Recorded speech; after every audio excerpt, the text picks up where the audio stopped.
Welcome to Wrestling Days Live. We are live for this very, very special watch along. I know we do a lot of fun watch alongs. We do a lot of watch alongs for shows that have got some kind of big match on or some kind of key moment that we want to watch. I don't know if there's anything bigger than this. I suppose in a way for me, when I think of wrestling, I think of Hulk Hogan, Andre the Giant. So in a way, I suppose you could argue that that's bigger. But I think if you want to talk about controversy, if you maybe want to talk about the most talked about moment, it's on this show. I mean, the Montreal Screwjob is just one of those key. There's no way you tell the history of wrestling without telling the Montreal Screwjob. There's just no way. So you have to touch on this pay-per-view. You have to touch on what goes down tonight. So yeah, it's massive. Like Hogan, Andre, massive. For, you know, what came before, what led to it, what happened on the show, especially what happened after the show. Just the fallout was incredible, wasn't it? It was really, the explosion that WWE needed. I do think that 97 is such an interesting year. Such an interesting year. And it's kind of funny because this Survivor Series, everything kind of comes to a head in this show. Everything kind of explodes. It's as if it was inevitable in a way. Because this show, it's kind of a little bit overlooked for what's actually on the show. For example, right, I'm giving you a chance to find the show on the network. So make sure that you are looking for it if you haven't found it already. But I do just want to point out just a couple of things about this show that I think definitely gets lost. Because when everyone talks about Survivor Series 97, they think about the Montreal Screwjob. They think about the main event. But just look at this. In the main event, you got Shawn Michaels versus Bret Hart. Maybe the two people that carried the company between, say, 93 and 97. They're going off against each other for the title. And, of course, it finally explodes and we get the Montreal Screwjob, right? So that's the main event. The match just before, Stone Cold Steve Austin versus Owen Hart. Now, it was only like a few months after the botched pile driver that tragically cut short Stone Cold's career. Of course, he'd have the neck, spine issues because of the botched pile driver from Owen Hart. This is the rematch. This is the rematch from that. And it's our co-main event, Stone Cold, who would go on to be the biggest star, taking on Owen Hart. But there's more to it than that. It's not just a match. It's not just Stone Cold. He's facing the person just months after that botched pile driver, the person that did that to him. So that's our co-main event. Then before that, you've just got an incredible match that's got The Rock in it. I mean, like, all these big names. You've got the Legion of Doom, arguably the greatest tag team ever. You got The Rock, who would obviously go on to, massive heights, biggest star in Hollywood. That match it's a 4-on-4 Survivor. It's a typical Survivor Series match, but it's got big names in it. It's got the Nation of Domination. Then when you go to the match before that, it's Kane making his pay-per-view debut against Mankind. Like, Kane, who had just arrived. This is his pay-per-view debut against Mankind, Mick Foley. I mean, like, that's the top four. And then if you want to go to the next match down the card, Team Canada versus Team USA, playing on that Canadian Stampede pay-per-view that we watched not long ago. So, you've still got the likes of the Bulldog, Jim the Anvil Neidhart. Of course, Bret Owen would have been involved in that, but they had their own matches. They've got Doug Furnas and Phil Lafon, and they are taking on Team USA, which is Vader, Goldust, Marc, Mero, Steve Blackman. So another 4-on-4, but that one very much is still part of that, Bret Hart, Canada, anti-USA storyline that we saw most notably at the Canadian Stampede, something we did a watch-along for not long ago. So this is what I'm saying. If you actually just look at those, to be honest, the one before that, that's where it falls apart. You've got like the Truth Commission versus the Disciples of the Apocalypse, which is 8 Ball, Chains, Crush, and Skull. Not really bothered by that. And I'm not really bothered by the first match either. But I genuinely think if you look at those 5 matches that like really are the bulk of the card, it really tells. It's all built to this big moment, you know, and of course none more so than the main event itself. So yeah, genuinely like really excited to get stuck into this show. Obviously no Undertaker around on this card. I'd say he's the big absentee, if you will. But yeah, Miss Clown One says you can see in Vince's face what is going through his mind in your background. I mean, look at that. It's such a great image. It's an iconic image, that one, isn't it? Because you've got Vince looking in the ring. You've got Shawn staring at Vince, just trying to get the reaction. You've got Bret, who knows that he's just been screwed. It's it's incredible. Absolutely incredible. So we can't sit and just ramble away like rambling rabbits. We do have to get started with this. So hopefully you've had time to find it. What I haven't had time to do is actually set up a countdown clock. Need to get a countdown clock. This will come in at around about 2 hours 40 odd. It's not the longest. I gotta be honest, it's one of those shows, man. It's one of those shows where I can't actually tell you how great it is because I genuinely can't remember. It's one of those shows where you always, or I always, go back and revisit the main event, but I can't tell you what the rest of the card is like. So I'm very much looking forward to watching this. Very, very much looking forward to watching this. Right, have we got, is the clock in the right place? Not really. Give me a second to get that moved. That's better. Boom. Okay, right. In 3, 2, 1. Boom. We are underway. We are up and running. I mean, of course, the background to all of this as well. We are in Montreal. We are in Canada. I don't know. I mean, like, I suppose we've got 2 hours, so we can talk a lot about the Montreal Screwjob. But, and I suppose in a way that's what people would expect. But I also know that this is a conversation that's been had many, many times. I don't know if people have got an appetite for hearing all about it again, but bottom line is this. Bret was one of the biggest stars. He had a great contract. Vince was going head-to-head with WCW, and he couldn't afford to keep Bret. He wanted to. He'd given him a massive deal. He didn't want him to go. And, you know, he gave him this massive contract, but he just couldn't honour it. The wheels were falling off to a degree. The money wasn't where it needed to be. The Attitude Era hadn't really hit yet, you know. Stone Cold was certainly a massive star, but wasn't at his peak. Neither was The Rock. So, you know, the money would flow, but it just wasn't flowing yet. And so as a result, they didn't have that money to keep Bret around. I mean, look, if they had kept Bret around, would he have got in the way? That's another big question. But yeah, you know, it was a case that he wanted to keep him. He couldn't. I think he offered him a reduced contract, but WCW came in and offered him a much better one. And Bret was like, I've got to go, haven't I? I mean, Vince couldn't match it. He couldn't match that contract, and it was eye-watering. The issue here is that Bret has got a say on his contract. Bret can decide what he does and what he doesn't do. He's got influence over the direction of his character. So if they can't just tell him when he's gonna lose the belt. And I mean, you know, it's kind of where they have to work together. Bret's not gonna never lose the title, but equally he's got say in how it happens. And he did not want to drop it to Shawn, a person that he hated in Canada. And you can kind of understand it. I mean, you can kind of understand it.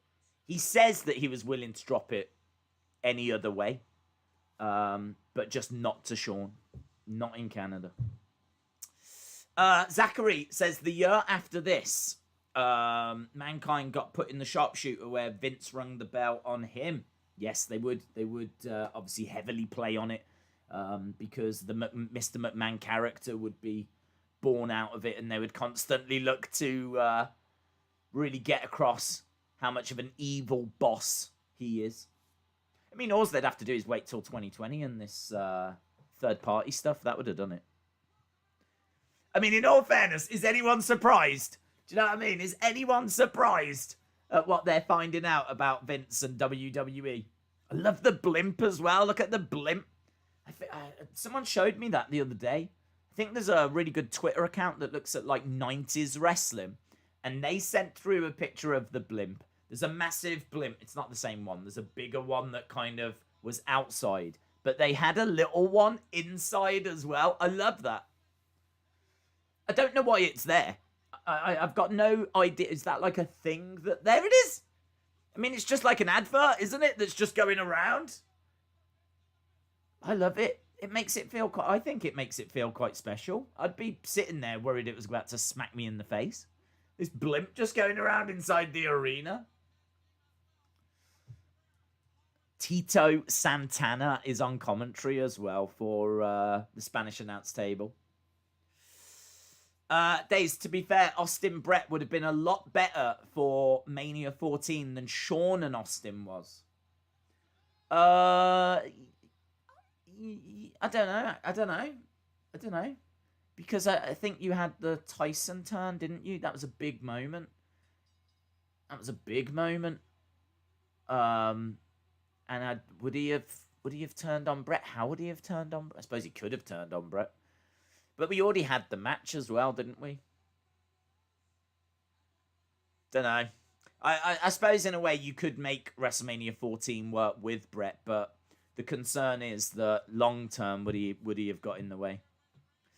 Right, we need to find Dave Meltzer's ratings as well, don't we? Because I know people like to know what the big Meltzer baby is saying, so let's find Meltzer's ratings.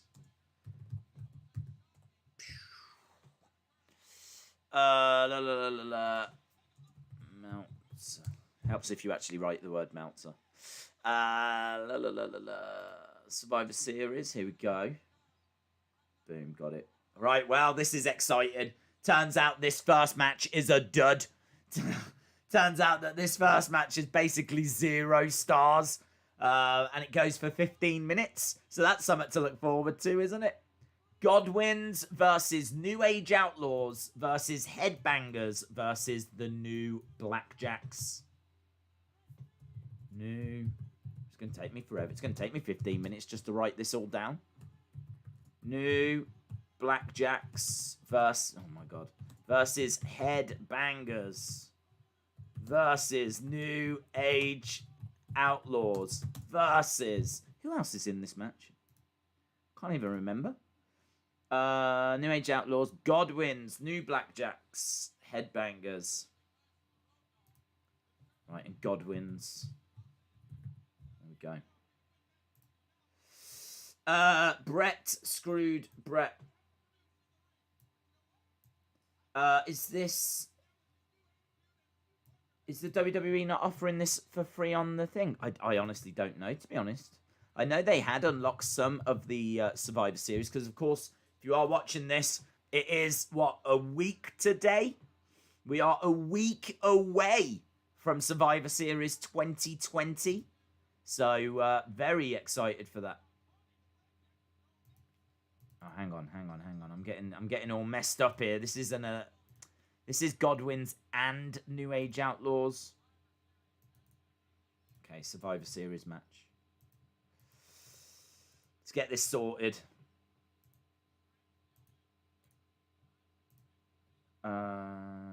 Godwins and the New Age Outlaws. New Blackjacks. And the Headbangers. There we go, that's better. Right, well, this is going to be amazing. Heather says, I remember this. I'm glad I'm not watching.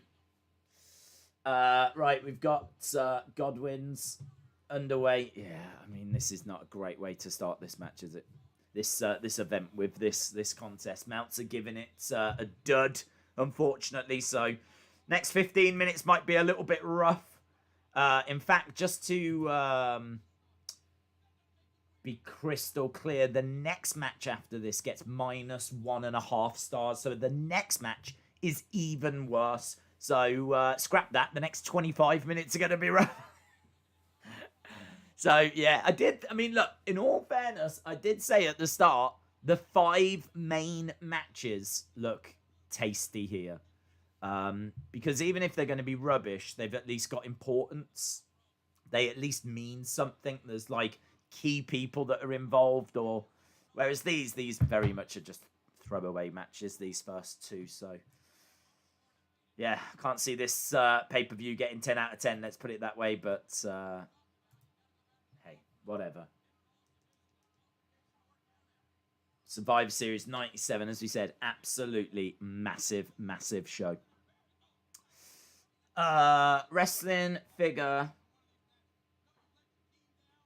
Brian Keane, shout out to you. Zachary says, we're going to get through this together. We're in this together, yes. Alex says, I guess if you've got a friend who doesn't like wrestling, then you shouldn't show them the first few matches. No, don't show them the first few matches. I don't think I would show them this pay-per-view, to be honest. Because I don't think they would get it. Like, I feel like the importance of the Montreal Screwjob, that's something that's kind of got to come later. I suppose in a way, it's kind of like, if you've got a friend that doesn't like wrestling, would you show them how the streak ended? Because they might not get it. Like, it might be better to show them some of the streak matches first. Do you know what I mean? And then when they're not expecting it, so that they can really feel the shock, the emotion, then drop the end of the streak on them. But maybe if you just went straight to the end of the streak, it wouldn't carry the same weight. And the same with this. Like, honestly, they wouldn't get it. I'm just pretty sure they wouldn't get it if they just watched this. They might understand, but would they feel it? Would they feel it, guys, like we felt it? Probably not. We've got a Bam Bam sign in the crowd. Dave in Real Life says, this pay-per-view is name faction wars. We had our own faction war last night. Poor Queens. Yeah, I'm trying to not bring that up in all fairness, because I'm hoping that they can find a way forward. Big clothesline. Right, this is a proper elimination match as well. So anyone sitting there just waiting for one pin and for us to be able to move on with our lives, I don't think it's going to work that way. I think this is your typical Survivor Series match. So there we go. We did actually get our first pin there. So it's worth talking about who is in this match. Godwin's Henry O. Godwin and Furnas Godwin. Phineas, isn't it? Phineas Godwin and Henry O. Godwin. Billy Gunn and Road Dogg, of course, from the New Age Outlaws. Headbangers, Mosh and Thrasher. And then the new Blackjacks, which are quite an interesting team, actually.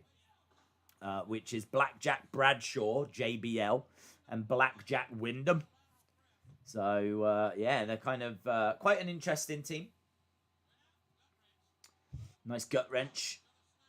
Slam by Blackjack Wyndham. As we said, unfortunately, it doesn't get any better after this. I would show them Big Boss Man Undertaker at WrestleMania then. Apparently, you could hang people in wrestling back then. Sorry if that is offensive to anyone. Well, I mean, I don't think you're the one that should be apologizing. It's, I mean, not only the fact they did it, but the fact they did it in an Undertaker match at WrestleMania is kind of mind-blowing, isn't it? The fact that it's at WrestleMania. William Hensey, shout out to you, my friend. No, guys, look at this drama. William Hensey is a legend. They donated $5 via a super chat. Days. As an indirect result of your pointing things out with Queens last night, we have decided to go our separate ways. Wow. That won't make sense to a few people, but we do have, for people that join the channel, there is like a members prediction game that we play each week, where you can predict, like we'll be doing it next week for like Survivor Series. And yeah, we've got obviously a few groups, and it looks like one of those groups has split up. There's scenes in the chat, look. Scenes in the chat. I mean, I do feel bad because I did highlight it, but I think the problem's there. I think the split was coming anyway. If anything, you should be thanking me for speeding the process up. Do you know what? Go through the pain now. A little bit of pain today is better than a lot of pain in the future. Think about that. Think about that. So, in many ways, William, you're welcome. You are welcome. You can emerge stronger. I'm very much looking forward to seeing the birth of moral high ground. I think that's Sonny's new team. Here we go. Look, stomping away.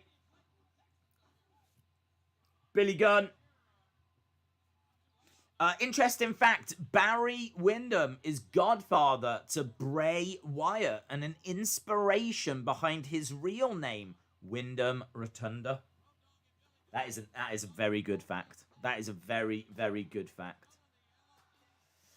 Hoof-Hearted said, spoiler, Retribution are going to interrupt the main event. I'm not sure that would have been as drastic, would it? Randy says, Days, Taker streak at Mania wasn't all that impressive. Who his opponents were. Ultimate Warrior's streak at Mania was more impressive.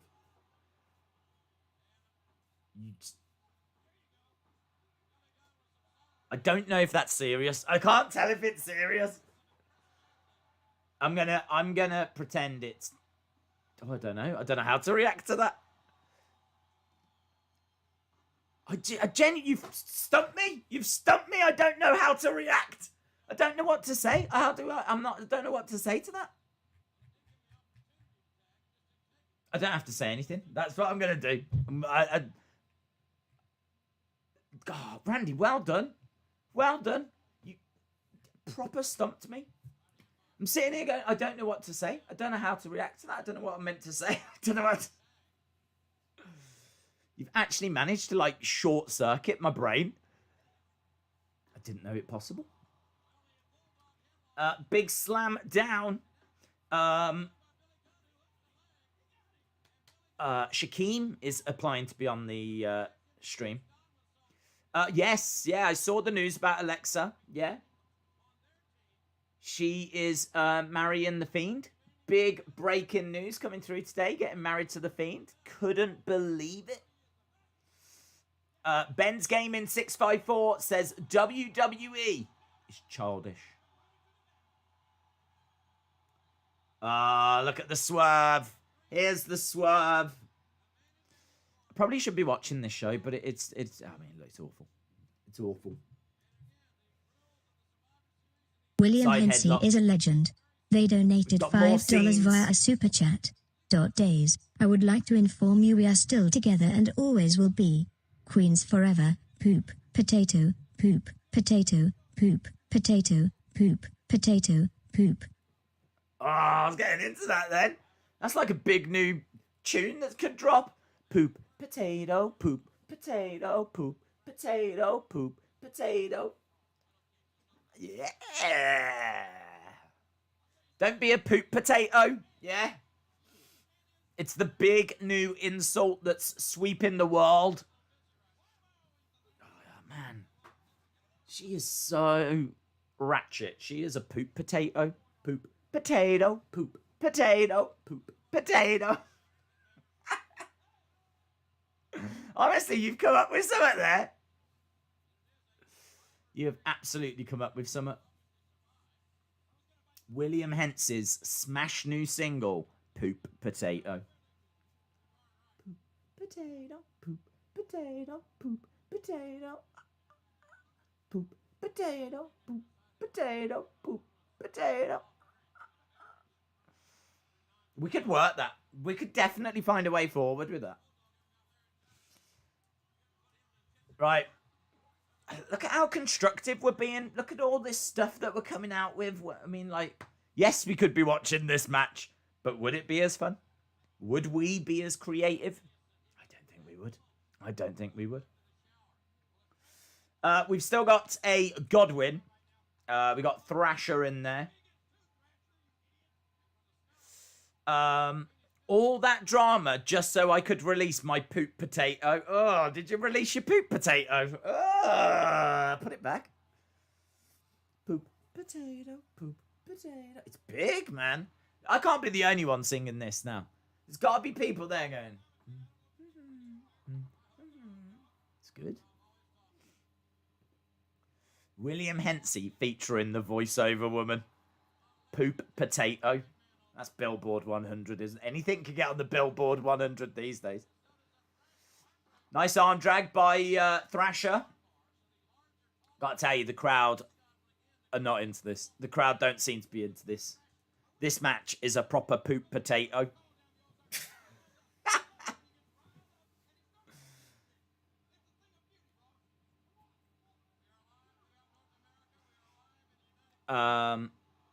Watch the last year video game version of this. It might be better. Watch the last... I don't understand what you mean. The last year video game version.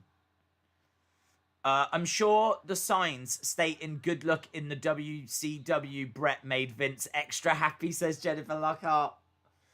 Yeah, it was widely known, wasn't it? And at the end of the show, I don't think they... Do they show it? Him writing WCW in the air. Right, we've got rid of another Godwin. Another Godwin's gone. Phineas has gone, guys. Dry those eyes. Hit toss by Thrasher in there with Road Dog. Big chop.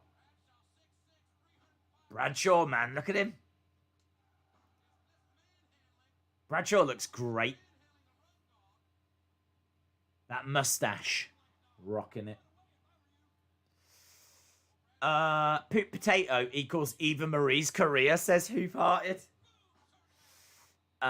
Chelsea... Days, what was the... Oh, hang on. Flippity flip. Days, why was the Dynamite Kid never part of the Hart Foundation? He was related to the Harts. He was out of the WWF by this point, though, wasn't he? I mean, he had been very problematic backstage. Had there been drugs as well? Let's have a look. I mean, he wasn't around. And I don't think they were interested in bringing him back.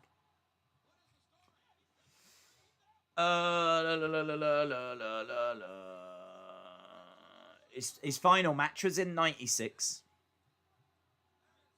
And this was all in 97, so he wasn't even competing.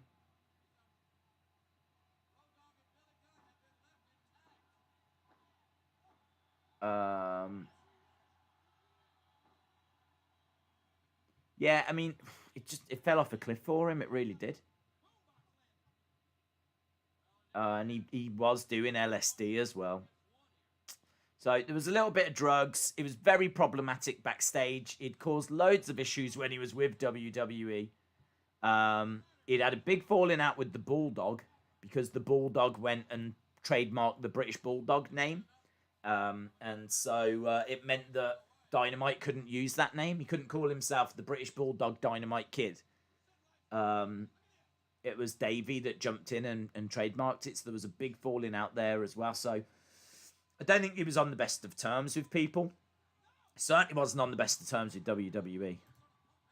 And just looking at his Wikipedia page there, it says his last match was actually in 96.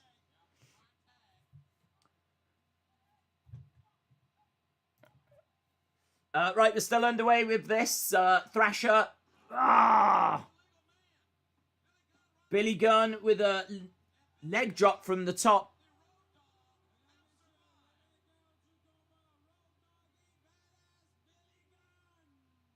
Road Dogg and Billy Gunn. New Age Outlaws are our winners. Okay, so it looks like we've got to the end of that.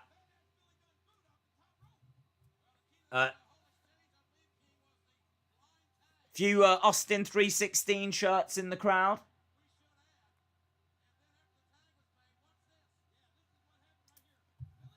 So the match is done, and Meltzer says it's a dud.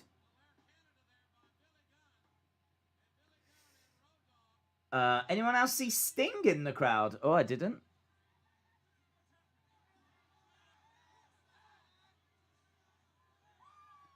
Okay, we just got a shot of the crowd as New Age Outlaws left.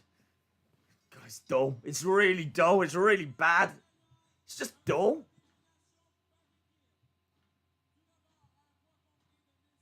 Right, here we go. We're moving on anyway to match number 2.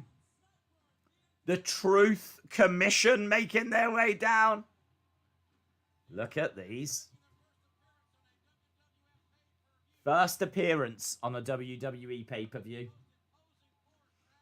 The Interrogator, the Jackal, Recon, and Sniper. Here they are, the Truth Commission.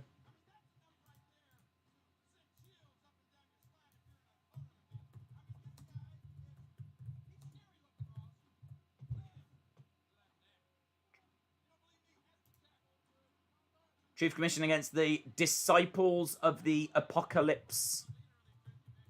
They look cool, man. They do look cool.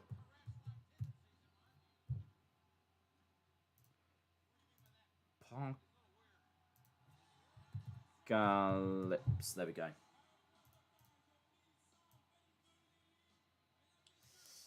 Lovely sign in the back about Undertaker. Oh, I couldn't see because I was too busy typing it out. Here they come, the Disciples of the Apocalypse on their bikes.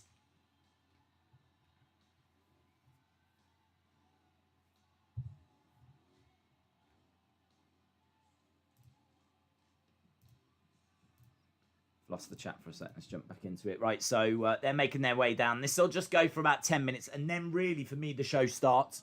I kind of feel like this is the pre-show in many ways. It's cool seeing them coming out with their bikes, though.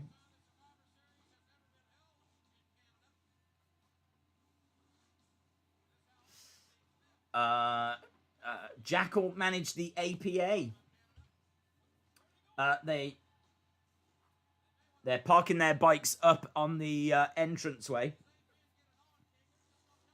This kind of just begged the question, why bother?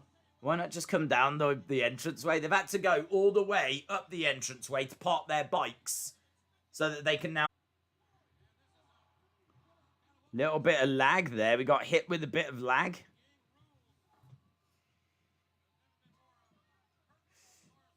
Anyway, we should be back into the corner. Goes the Interrogator. Yeah, a bit of lag. Hopefully it's fixed. Side slam by the Interrogator. YouTube down. No, I don't think it was. This time I did have a little red light in the corner. So this time I think it was just a touch of, I don't know. I don't know what it was, but it seems to have gone. We've been good with lag recently, actually. We haven't really been getting any. I mean, if ever there's been any problems, it's been YouTube doing YouTube things. So, yeah, we have been quite fortunate. But as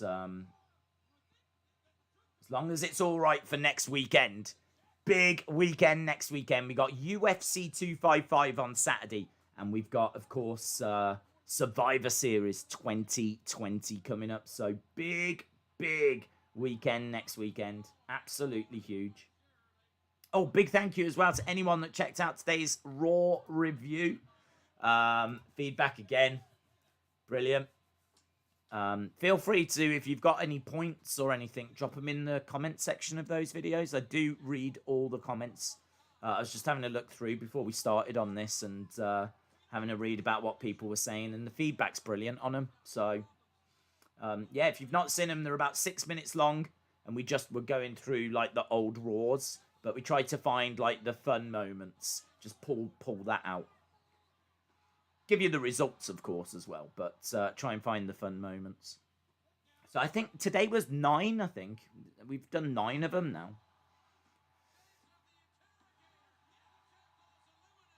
Jackal is eliminated.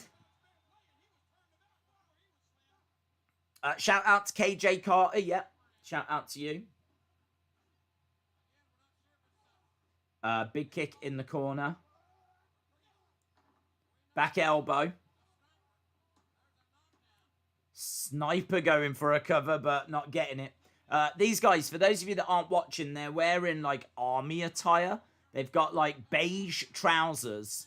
They've got green shirts, black boots, and they look cool. I like them. I think they've got an interesting look. I think you could do some really interesting vignettes with them.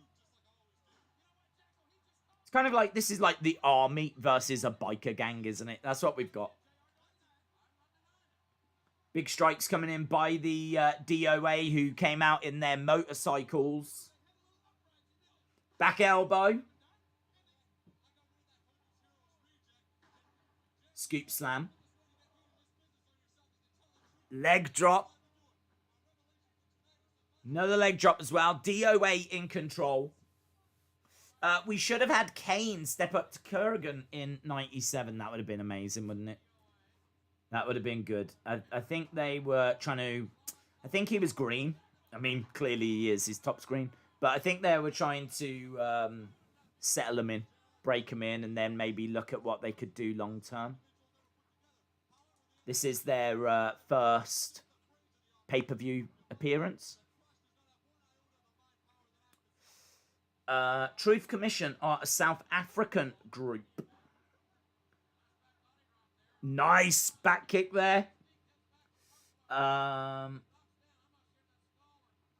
Any more lag and all members in the chat are going to take you to Suplex City. Yeah, that was a bit weird. I don't know where it came from. Wrestling Days fan says, I can't wait for Raw tomorrow.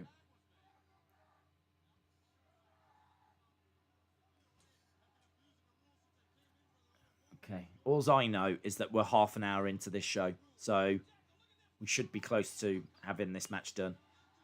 Another pin. This is good. Another one gone. What's our next match? What can we actually look forward to? Oh, it is going to be Team USA against Team Canada coming up next. So that should be good. That's going to have Davey Boy, Jim the Anvil. So that's good. Okay, we've got something to look forward to. Something to get our teeth into. Just keep holding on.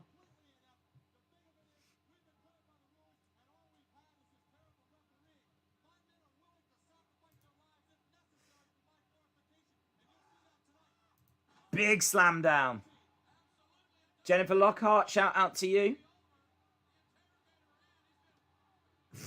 Yeah, it does. You're right. It does. I find that with cyclists as well. Have you ever noticed, like at the Olympics, when they're wearing their lycra, for some reason, always around the crotch, they put it a darker colour? I wonder if there's some science behind that. Jennifer Lockhart is a legend.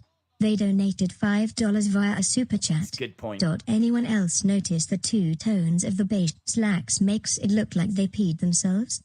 It does make it look like they peed themselves. As I said, like with cyclists, you get the same. I wonder if I can find a picture Olympics. Yeah, this is already way too long. This is dragging. This has been one of the worst pay-per-views I've seen in my life so far. So it's going to have to really work hard to try and turn it around.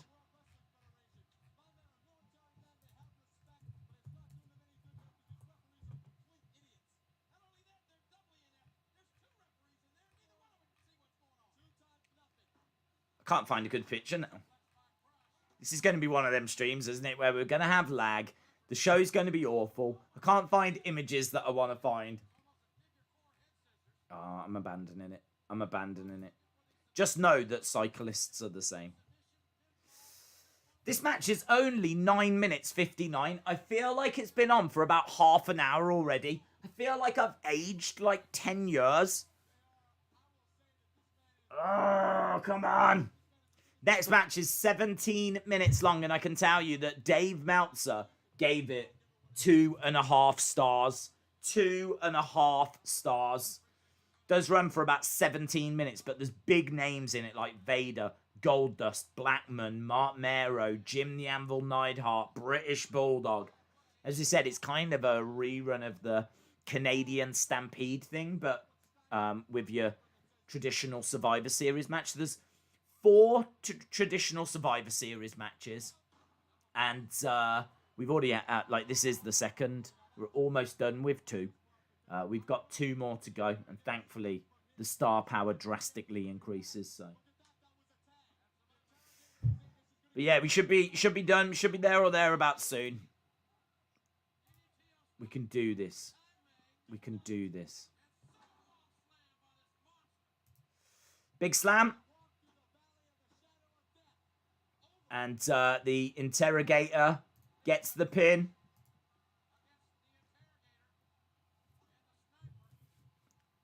Sniper is in there now.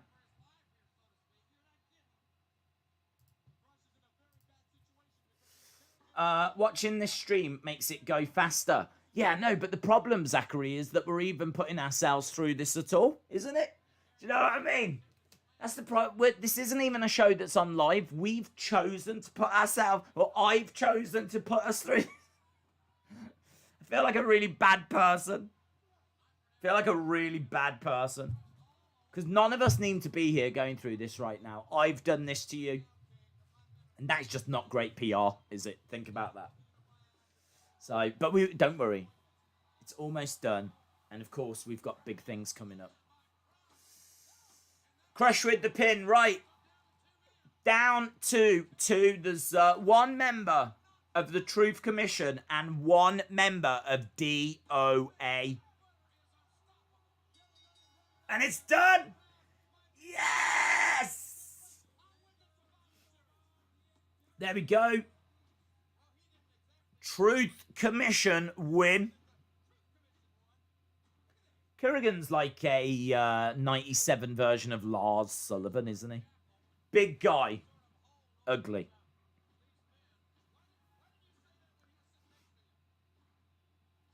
So there we go. Well done to the Truth Commission. Guys, the truth always wins. Yeah? Remember that. This isn't on the free version, says Andres Hunt.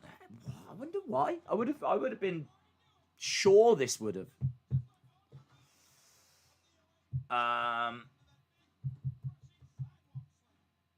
Okay, well, we're done with that. Let's change over the... hopefully, the quicker I can change it over, the quicker they'll change to this next match. Team USA versus Team... I love these little bits.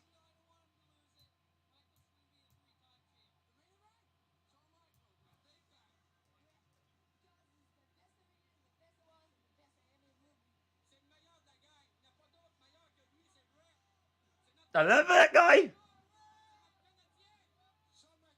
They're just asking who's going to win the main event.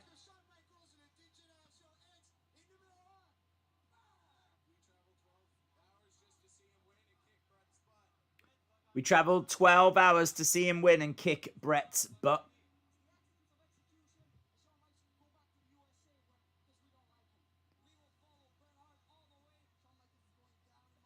Shawn is going down in Montreal. God, imagine being one of them people that was in the crowd saying you was there. I was there. You know the Montreal Screwjob? I was there. I was at that show. What? That's cool, innit? That is cool. It is a lot of fun seeing them talking about it. All these people outside. Kind of split, of course, but of course they're going to show people cheering for both Shawn and Bret. We're backstage. There's Kevin Kelly. AOL online. We got Stone Cold sitting there.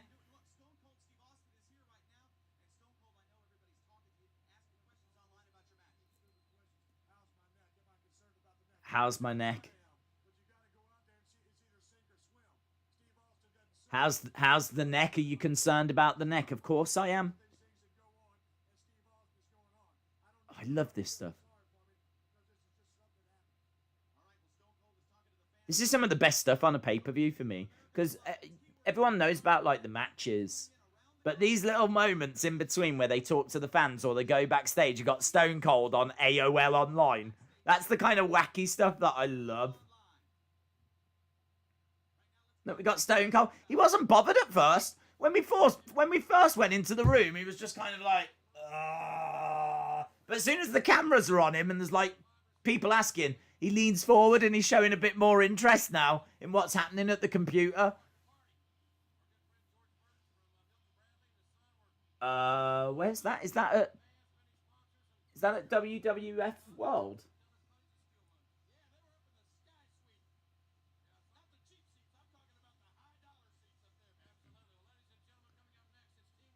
Okay, now we're going to Team USA, Team Canada. Back in the day, WWF rocks. I do love that. Cool stuff. Team America, guaranteed to save the funking day. Watch your language, Dave, in real life. We'll have no funks around here, thank you. Miss Khan 1 says, Paul Ellering was DOA's manager. Crush was the only decent member. Randy says, isn't Shamrock on the show? He is, yes. He is, my friend, yeah.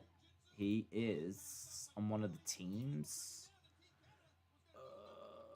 Yeah, he's Ahmed Johnson, Legion of Doom, and Ken Shamrock taking on Nation of Domination in our Coco main event. Right, we're just seeing Raw from last Monday. Pat Patterson in the ring with his red jacket on.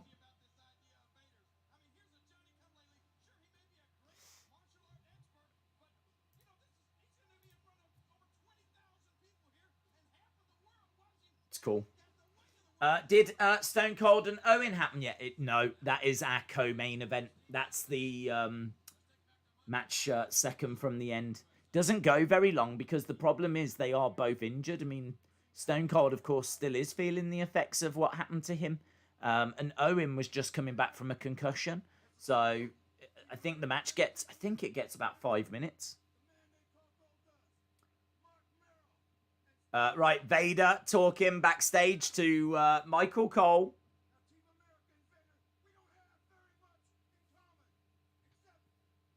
Do you know, this might sound strange, but I would love a Michael Cole biography. Like, I'm not so bothered about how he grew up and all of that, don't care.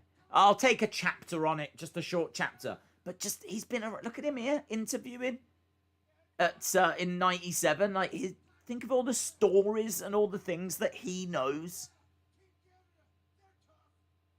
He must have some mad stories. He must know some crazy stuff because he's been involved, like, 25 years. Pat Patterson in the ring with Lars Sullivan. How the heck does a match get -1 star? That's how. Yeah.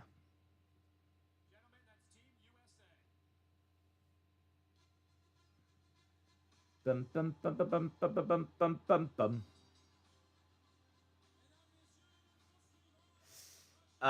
Michael Cole should be in the Hall of Fame. He'll definitely go in. Hey, talking to the Hall of Fame, do you know who I was thinking of? This might be a name that doesn't mean anything to a few people. The female ring announcer from like the late 80s. Her name was Michael Kathleen McCurk. She got called Mike short. Isn't that funny that her first name was Michael? This woman. She should definitely go into the Hall of Fame. She was everywhere. I'm just trying to find the image. This is one of them streams. Right, we got Shamrock coming down anyway. This woman, you might have seen her. You might not have seen her before. But she used to do all the announcing. Like, she was If you watch Wrestling Challenge or Superstars or Primetime Wrestling or, you know, those kind of shows, I think she left in about 93. But she should definitely go into the Hall of Fame. Definitely go into the Hall of Fame. I was amazed to find out she wasn't already in. The only thing is, there was a rumor that I think she debunked. The rumor was that Vince had tried to make some advances on her, and she stopped them, basically. So as a result of that, like, she ended up leaving and all of this. But, yeah, it's crazy. Crazy that she's not in. And I hope it's not for that reason.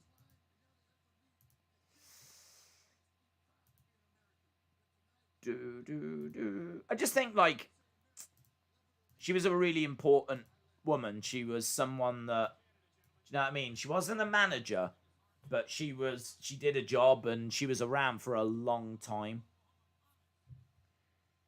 I was amazed to find out she wasn't in the Hall of Fame. She worked between 86 and 94, so she was there for 8 years. 8 years. And she has already gone into a Hall of Fame. She's gone into the Southern Wrestling Hall of Fame in 2015. But no idea why she's not in the WWF one. Anyway, we got Team Canada coming out.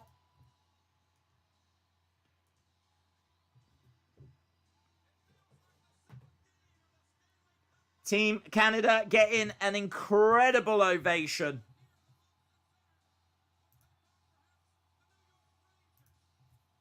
Bulldog coming down, goes over to the corner.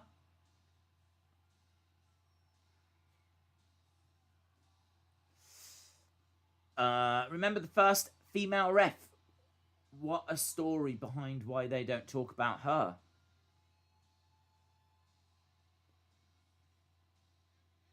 Who was the first female ref? Was it Jessica Carr or was there one before? Do you know what? I don't know. First female ref, WWF. Jessica Carr. Jessica Carr's the first female ref. Jessica Carr is WWE's first full-time female referee, making her debut on Friday Night SmackDown.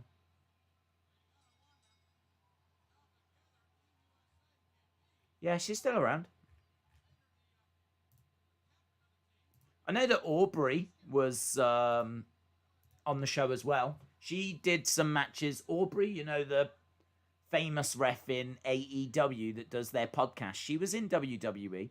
I think she did some matches at that Evolution show. You know, the women's only pay-per-view. Ah, I heard a rumor. That there was going to be some news today. Did any news come out today from WWE? Someone told me a rumor, and it was nothing more than a rumor, that there was going to be some news coming through today about women's wrestling. Might have been absolute rubbish. It can't have been the Alexa getting engaged thing.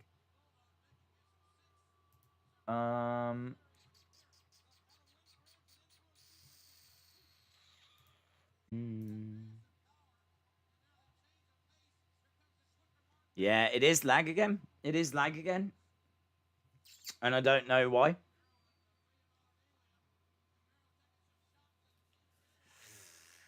WWE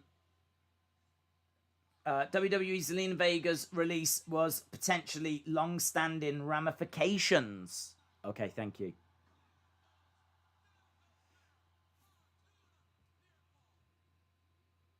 Okay, we are 50 minutes into this. We've only got an hour and 50 minutes left. Thankfully, we've got past the rubbish matches. Now we're just getting stuck into, you know, some decent contests. No days. They retconned her. She was a ref in the late 80s and the early 90s too. What do you mean? They refconned her. What do you mean, Heather? I don't know what you mean. You talking about Mike? Her name was Rita Chatterton. There is a YouTube video of her accusation. I don't know what you're talking about. I don't know what the chat's talking about right now. The chat has definitely left me behind. But we have had a little bit of lag.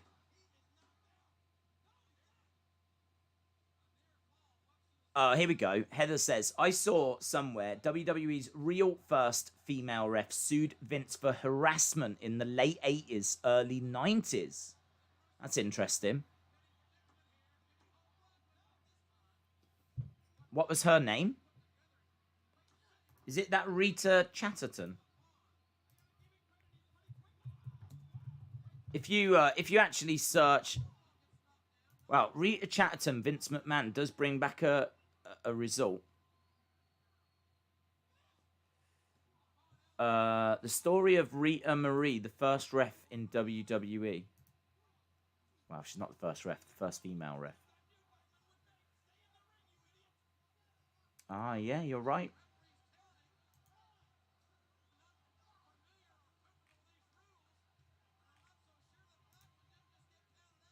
Interesting.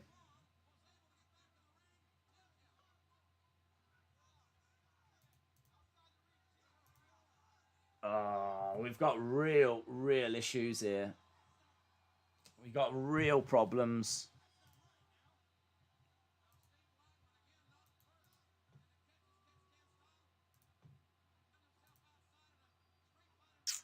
It's not having it.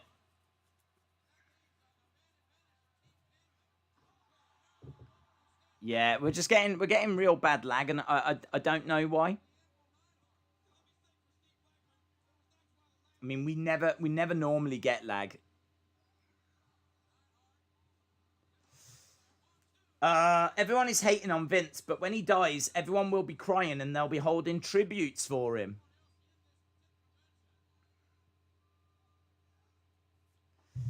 Knee by Jim the Anvil.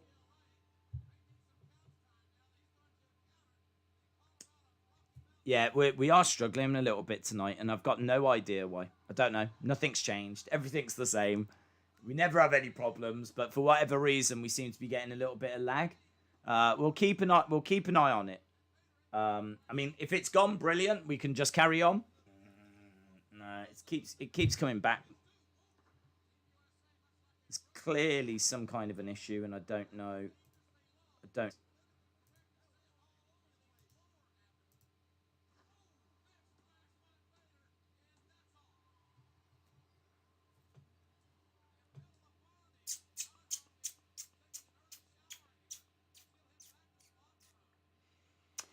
I'll keep an eye on it.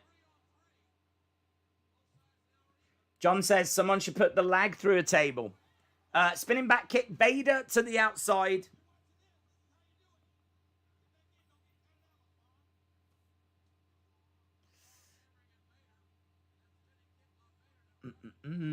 I heard about it from WrestleMania.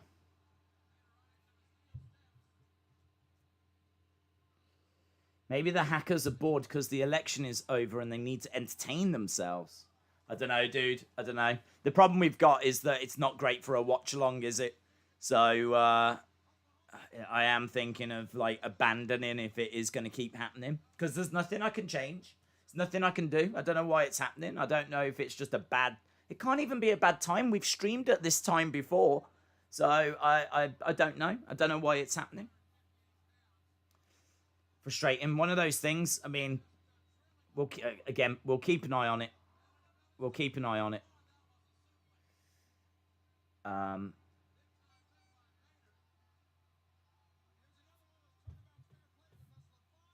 Okay, Vader going up top.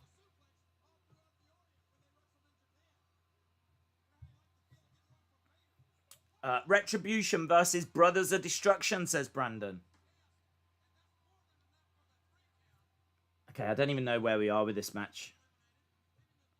Falling apart. That's what's happening. Against the ropes goes Vader. Drop kick. Didn't really get much of that drop kick there, but it was enough to take Vader down.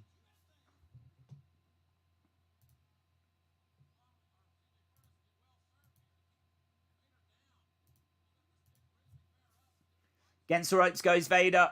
Another drop kick, but couldn't hit it. Vader holding onto the rope. Another big strike coming in by Marc Mero. Marc Mero back against the ropes. Big overhand right. That was lovely. Marc Mero in silver trunks.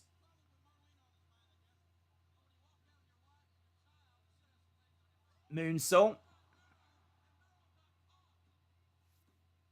People still getting lag. I haven't even got any issues now, so I don't know why.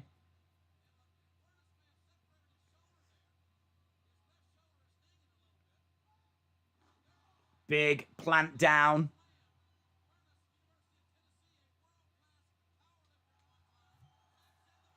Tags in Davey Boy. Yeah, just having a look at the little thing in the corner, and it's not red or anything. Marc Mero getting smashed face first into the corner. J14 said, if you close YouTube and reopen it, then it works. I wonder if it's YouTube problems. I wonder if it's something to do with YouTube. I mean, well, saying that, there have been a couple of times where I've had lag, but not now. Goldust doesn't seem to be interested in being there. Marc Mero on the shoulders of the Bulldog. Tries for a running power slam. Big strike by Mero. Yeah, you're right. Goldust doesn't care, does he? Goldust really doesn't seem to be into it. Back elbow by Marc Mero. British Bulldog goes down. David Paul says Vader's WWE time was cringe. Bishop says Days... I don't know where that went. Did it just disappear? Was it even ever there? I've sent you a DM on WWE's first female ref, says Austin. Okay. Into the corner goes Marc Mero. 2. 3 count. Marc Mero eliminated. Suffocating Stars fan says YouTube has been glitchy recently. It really has. It really has.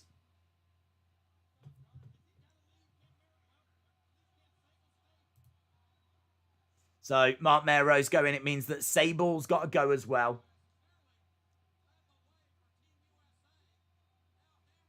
David Paul says, in my opinion, Vader's best moment in WWE was when he attacked Gorilla Monsoon. That was amazing. That got such heat. That got such heat. That got nuclear heat.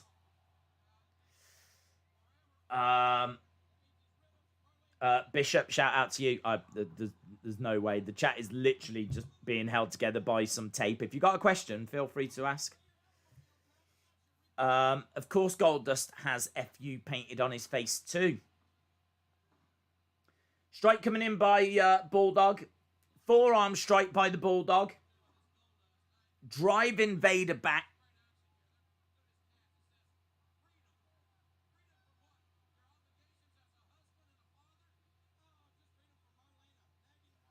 His cast says freedom, and they're talking about his freedom from Marlena. But yeah, he is just standing there in the corner, very disinterested. Vader trying to get over.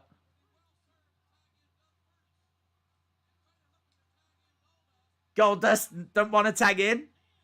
He's like, nah, I'm all right, thank you. I don't want to. Bulldog comes in, grabs Vader, starts pounding away on him. Harvey says, Days, I can't believe it's Undertaker's final farewell. What a man who had an amazing career.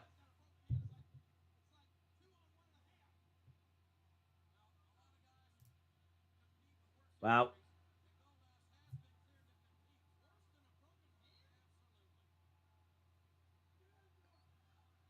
Goldust backing away here, not wanting to get inside. Low blow.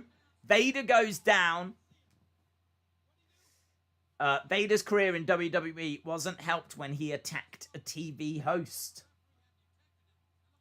He just wasn't the same as well.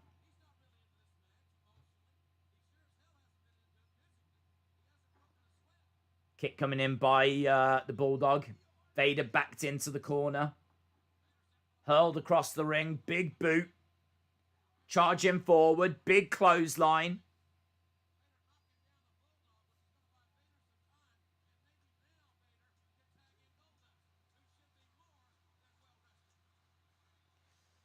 One hour in. 1 hour in. Yeah, 1 hour in. It's been a chore, man. This first hour has been difficult. The wrestling, I mean, this match has been all right. First two matches were atrocious. First two matches were hard to watch. This match has been good. I like the story here of Goldust not wanting to tag in.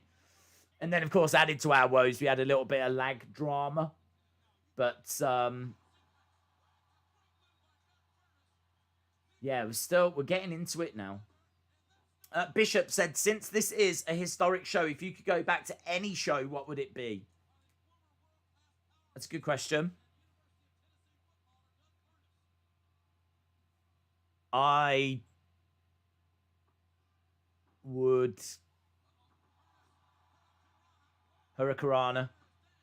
I don't know what show I'd go back to be honest. My first reaction is Gotch and Hackenschmidt from like the early 1900s, just because that's where it started, really. It's kind of regarded that Hackenschmidt's the first ever real world champion, and he beat Tom Jenkins. That might be interesting to go to. But really, the big fight is him against Gotch. That was like Hogan Andre back in the early 1900s. 30-odd thousand in Chicago went to watch that in like 1905. So, like, just to be a part of that, because you're getting a lot of different experiences if you go to that.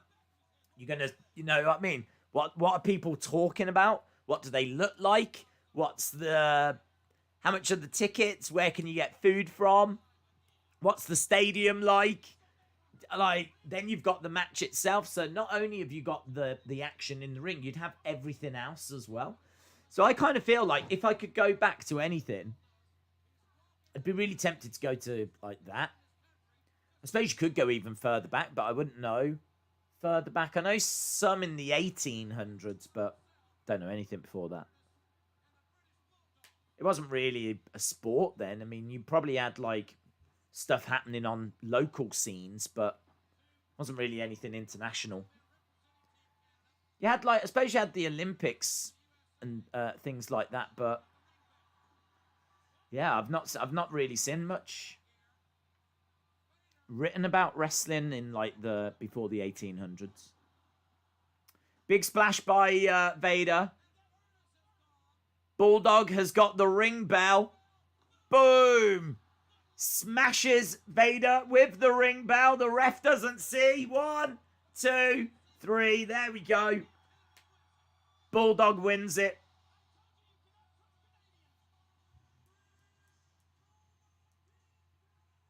Team Canada wins. Bulldog wins it.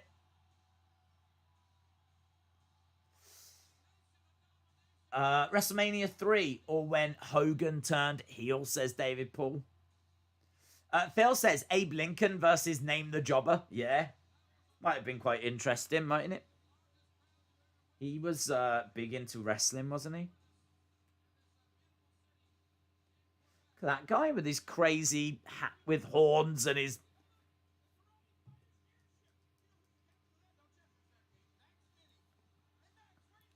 karate fighters. Blimp.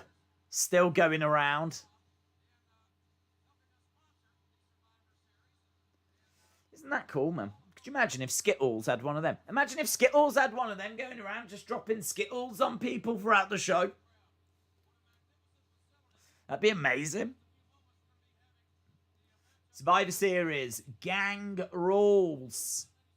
At least lag has gone. Well, I don't know what. I don't know. I just don't know. I don't know. It makes me a little bit nervous for this week coming because all those Raw reviews, as we said, they're not monetized. So they help the channel. They massively help the channel because it's great to just put stuff out there that people can watch and enjoy anytime.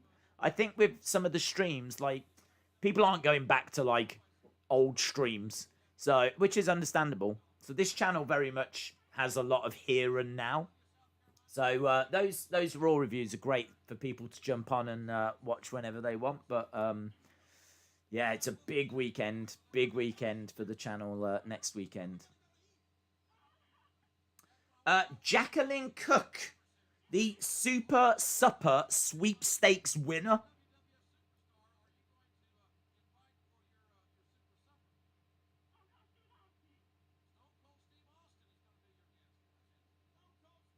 She gets to pick a guest. She wants to go to dinner with Stone Cold. I wouldn't want to go to dinner with Stone Cold. I don't know who I would take. Well, there we go. She's just won herself a Super Supper with Stone Cold Steve Austin.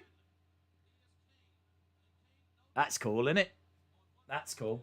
I'd want Vince. I'd want Vince. I'd want to go for dinner with Vince. Who wouldn't pick Vince? Want Vince? Want the big man? Want to get a moment of his time? I don't know what I would say, but... Here we go. Look, Kane is alive. We're now moving on to Kane. That's gotta be Kane. Austin says, if there's one show I'd like to go back to watch live, it'd be Kane's debut. Mankind being thrown off the cell, or Stone Cold giving the Authority a beer bath. What about you? I'd go early, real early. I know it sounds uncool, but I don't care because I'm not cool anyway. I would go like 1900s. I'd want to go to Gotch and Hackenschmidt. I'd want to go to the birth of like the heavyweight championship. That's kind of that's where it started. But as I said, you're getting, not only are you getting wrestling, but you're getting everything else. I kind of feel like I know what 90s America would be like, but I don't know what 1900s America's going to be like. So yeah, it'd just be interesting to like listen to people talk. What are they talking about? What do they dress like? What do they eat like? What's the atmosphere? Is there? They won't be chanting, will there? Will they be cheering? Will they applaud? Will they? I don't know what they'll do. I don't know. I don't know if I would want to go to something that I've seen. Do you know what I mean? I've already seen like all this stuff. I know what happens. Would it be cool to say I was there for it? Yeah, sure. I think I'd rather go to something I haven't seen.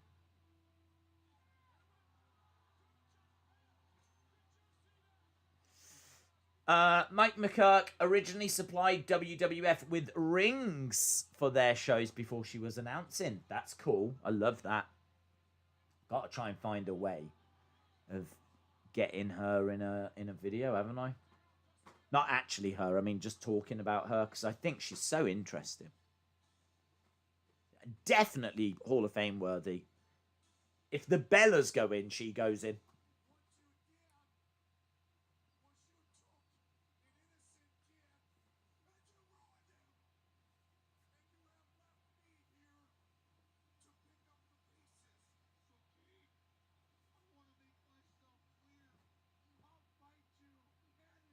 So, we're building towards Kane versus Mankind.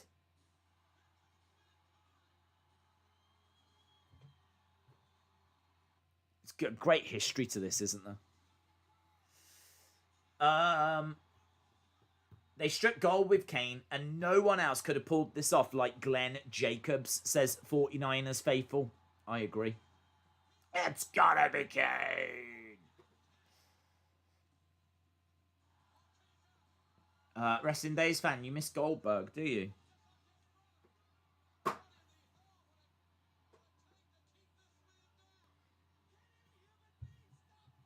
Okay, let's change this over because we are moving to our next match. Kane versus Mankind. Mankind backstage just before he's about to go out.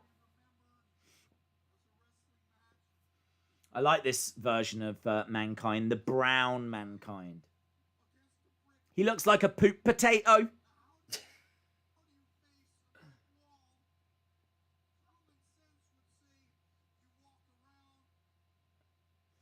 They ruined Kane shortly after by taking off his mask, says Austin316.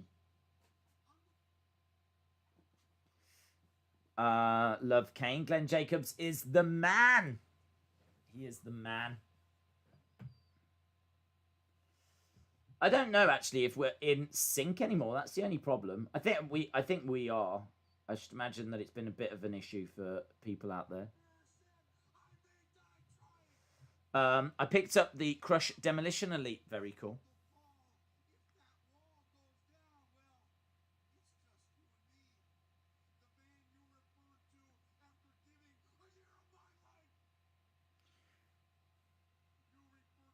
You referred to me.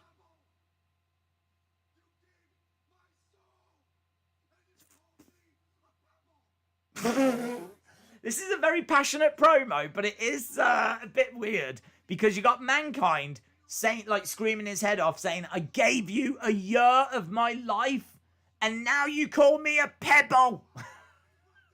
Couldn't they have gone with a better word than pebble? Now you call me a pebble. So there we go. Paul Bearer obviously was aligned with Mankind. And then ultimately brought in Kane, and Mankind feeling a bit upset here. I gave you a year of my life and now you call me a pebble. So here we go. Kane versus Mankind. This is Kane's pay-per-view debut. Mankind making his way down to the ring first of all.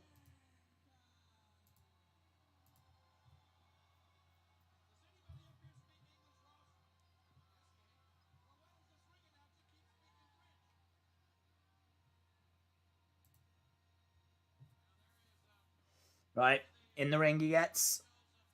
Danny says Goldberg is a poop potato. The mandible claw made more sense. Mankind equals pebbles, says Robert Hall. William Hensey says Mankind was my hero.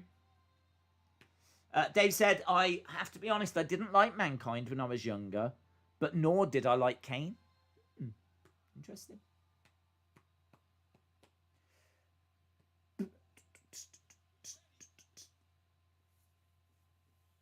Wrestling Days fan says Goldberg. I don't know who. I mean, I don't like Goldberg, but it doesn't bother me.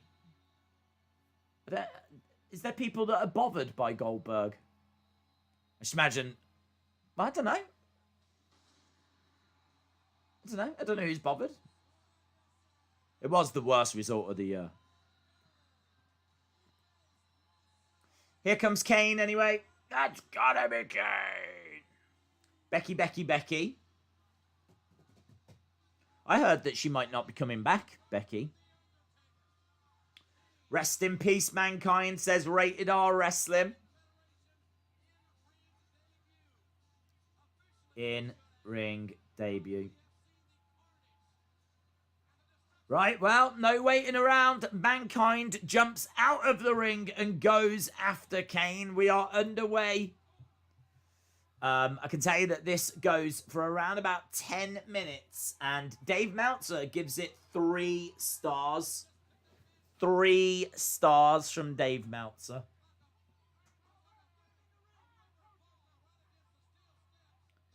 Oh, into the steps. Hard into the steps.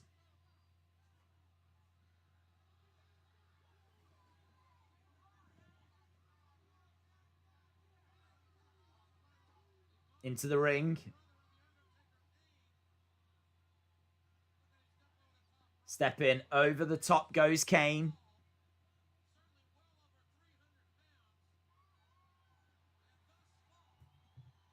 So, Mankind back into the ring. Kane dropping the arms and the pyro shoots up.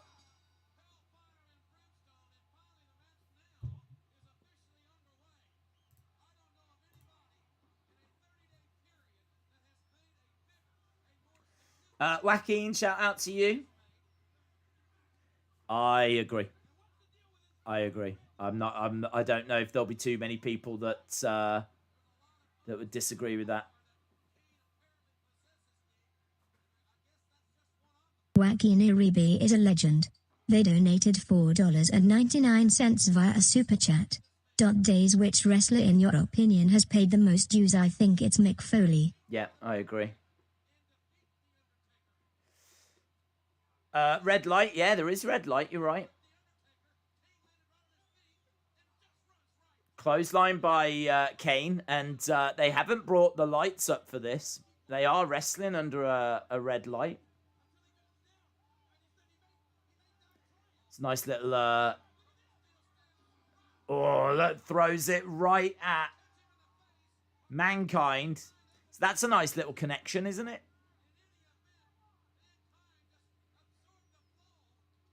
Looks like Vince had that same idea in '97. Don't say Becky won't return. I'm just saying what I read. Red lights before Fiend was a thing. Was a thing.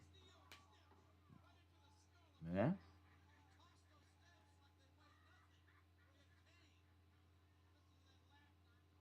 Mankind gets knocked down again by Kane. And again, this red light, I honestly can't remember this match. So I completely can't remember that this whole thing was done under a red light. But it still hasn't come up. It does give it a different feel, in fairness. It does give it a different feel.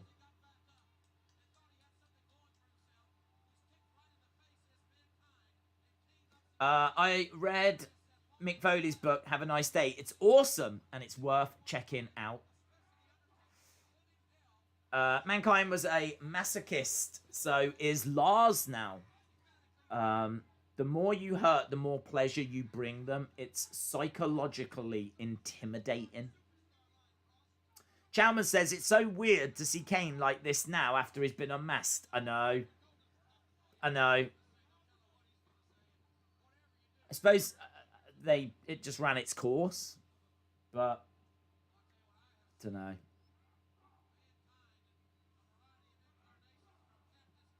I think it definitely took away when they demasked him.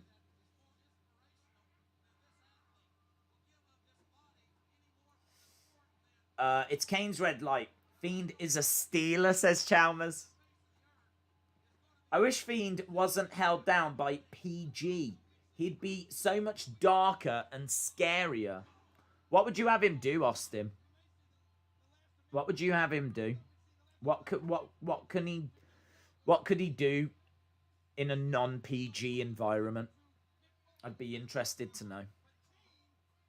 All of Kane's first appearances were under a red light until he fought Undertaker at WrestleMania. That is very interesting. I was not watching Raw around this time. I still didn't have Sky Sports. So the only things that I was seeing were the pay-per-views. And honestly, I haven't seen this one. I don't even know when. I don't even know the last time I saw it. Not certainly 15 years. Easy. Maybe longer than that. I've definitely seen it after it aired. I saw it at the time, and I've definitely seen it after. And I've gone back a lot to the main event, but not this match. So, yeah, really interesting. Kane going face first into the ring steps. Mankind unloading outside the ring. Becky is the greatest wrestler in the world. Okay. Kane gets hit with the chair, rolls into the ring. Days, you don't want to know what Austin wants the Fiend to do, non-PG wise. Austin says, I'd have him break necks for real. I mean, I don't even think he could do that if it was non-PG. Austin, in all fairness. Pile driver. So, both are down. Dave in real life says, I would love a Fiend horror movie just like See No Evil. Would be good. I'd have Fiend be a mix of Ministry Taker and Mankind. Mankind, mandible claw on Paul Bearer.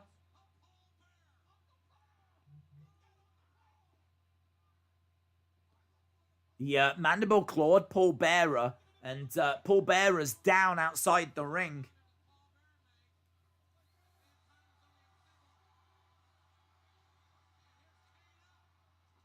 Kane grabbing Mankind. Oh, look at that spot!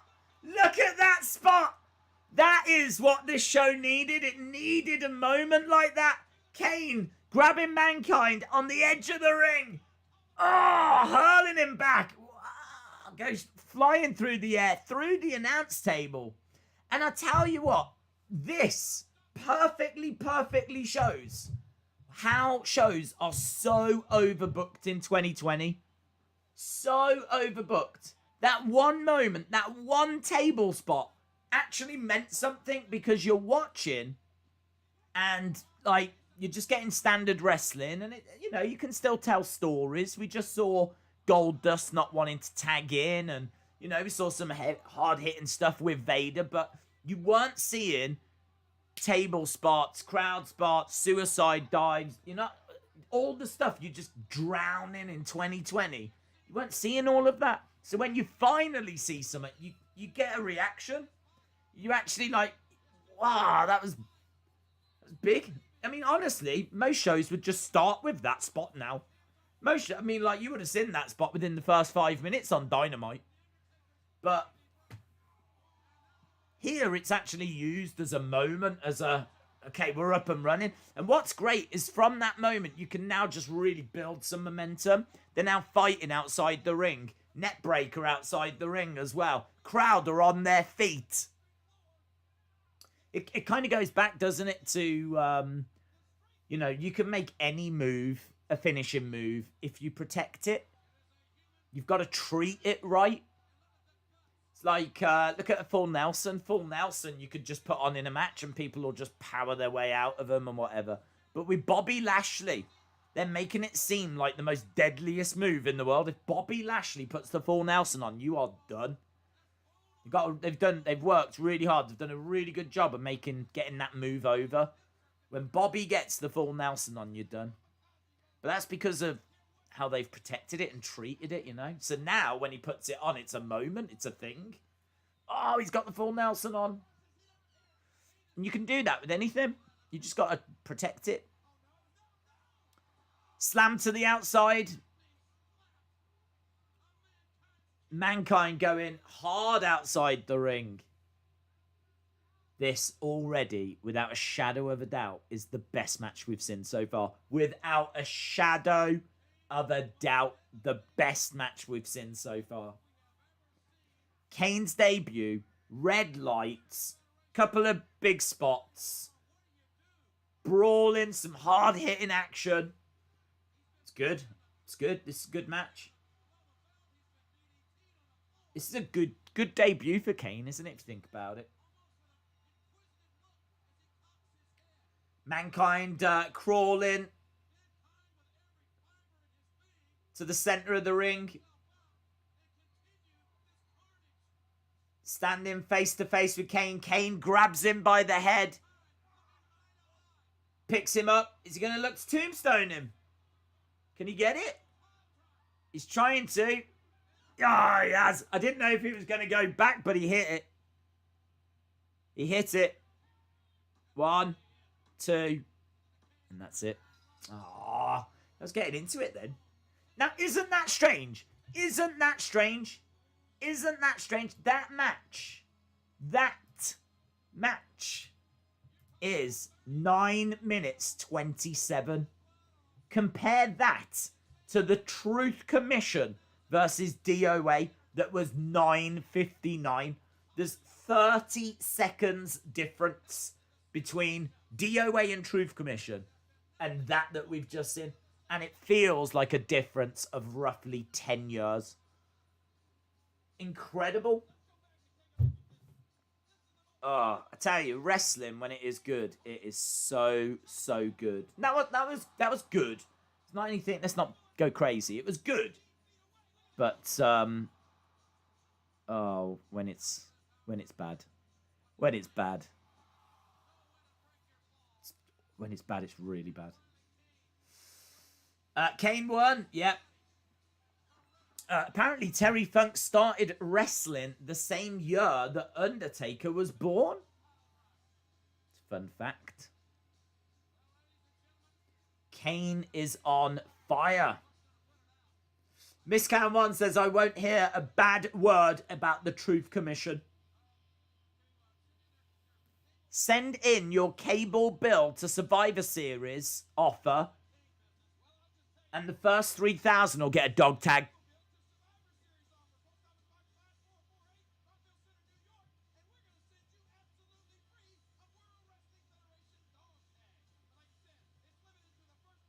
That's pretty cool, isn't it? Get that cable bill in. The first 3,000 get a WWF dog tag. Right, we're backstage. Michael Cole, Vince McMahon, Sergeant Slaughter. What is Vince thinking there? What is Vince thinking there? It's important fans see this match.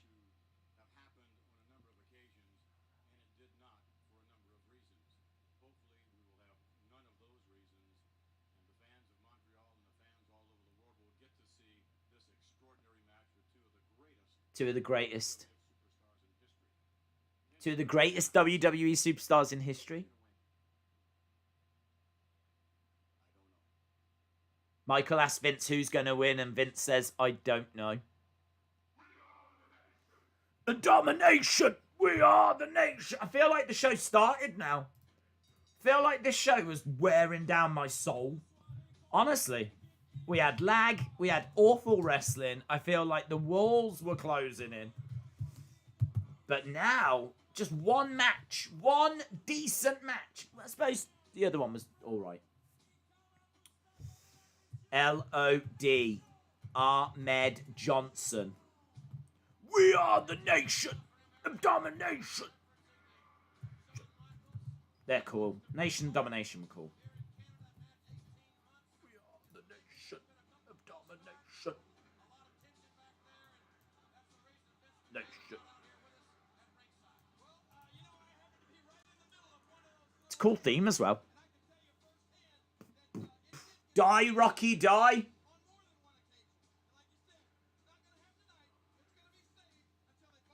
Good use for The Rock, weren't it? Great way. Turning him heel. The face thing didn't work. I like how he moved quick as well, Vince.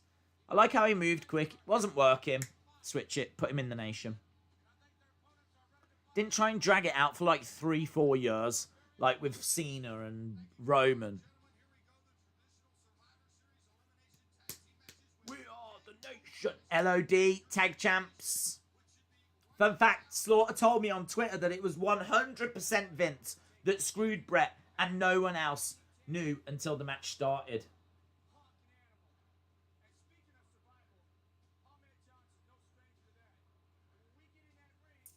Talking to Ken Shamrock. Seems to me. Oh, what a rush.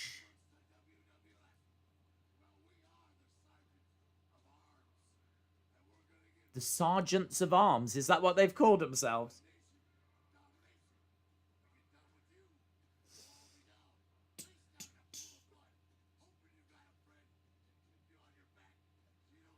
So, tag champs got Ahmed Johnson in the background.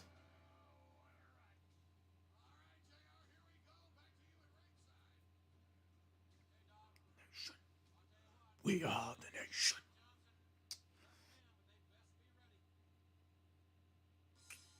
Okay, here we go. They're making their way down.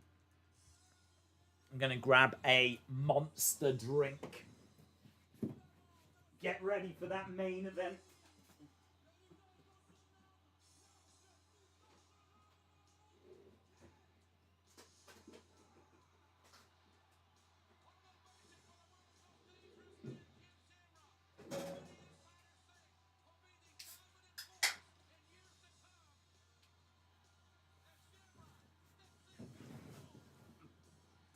Shamrock looks cool, man. Love his black robe with red collar. I don't think they've made that. They haven't made that figure. They've made his more well-known red robe. Ripped to shreds as well, and look at him. Obviously, for those that don't know, he was all over UFC. UFC started in 93. Shamrock was in that first tournament, and he was in subsequent tournaments as well. He's in the UFC Hall of Fame. Ahmed Johnson, making his way down. Looks like a bad man, doesn't he? Don't think they've made an Ahmed Johnson Mattel figure either.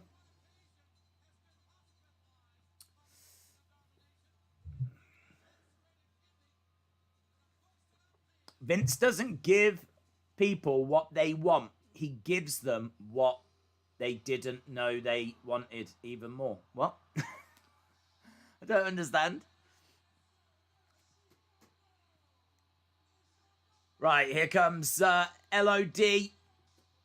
Shamrock, the first UFC WWE fighter. 92 minutes in. 92 minutes in. Yeah, crazy, isn't it? We've actually only got an hour and 10 minutes to go.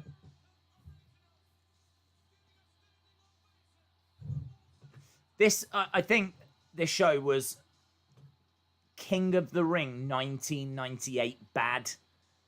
Until we got to Kane, Mankind. I think even that match before, it was all right. But traditional Survivor Series matches are a bit dull, aren't they? I've never been a fan. They can be good. Like what we saw last week with the debut of Sting. When there's something on the line that really matters, they can be good.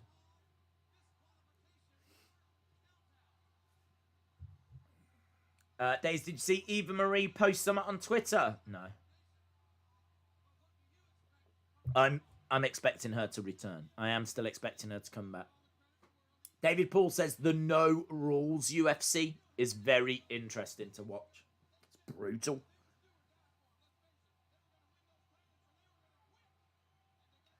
It was so brutal. They couldn't get commissioned. Like, they couldn't get permission to actually run the shows in certain events. They were banned in certain states. So they needed to bring in like regulations and everything and get seen to be an actual sport.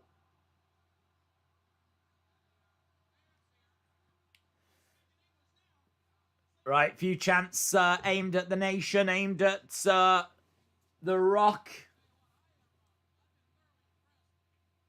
D'Lo Brown going to start us off. Shamrock, the Brock Lesnar of the 90s. In a way. But he just didn't have the size, did he?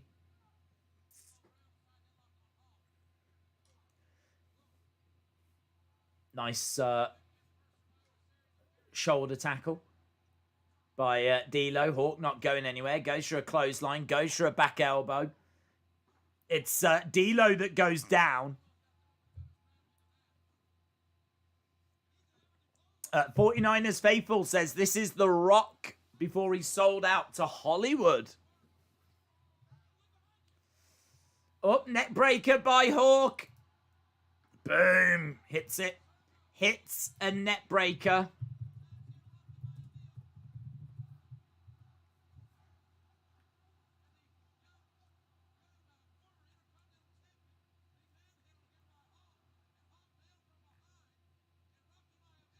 Planting down, nice.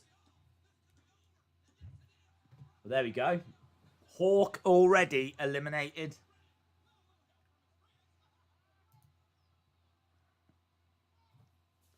Got Ahmed Johnson behind The Rock. Another big overhand right. Against the ropes goes Ahmed Johnson. Reverses. Rock goes against the ropes. Back elbow. Back elbow by Ahmed Johnson.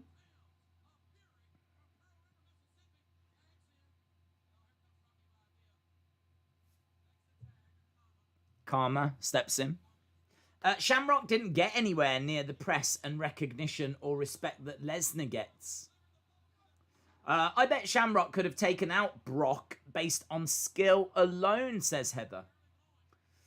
Brock Lesnar is the Shamrock of today, you mean, says Austin. Days, I do know that SmackDown invades tomorrow. I think there's a good chance of it now. Now that we're on the go-homes, yeah. Tomorrow's Raw should be quite interesting because we've got... I think you're almost certain to see Roman after Drew stepped onto SmackDown. I think you'll see Roman on Raw. You've obviously got a WWE Championship match. There's quite a bit. There's quite a bit to get excited about. So big stream tomorrow.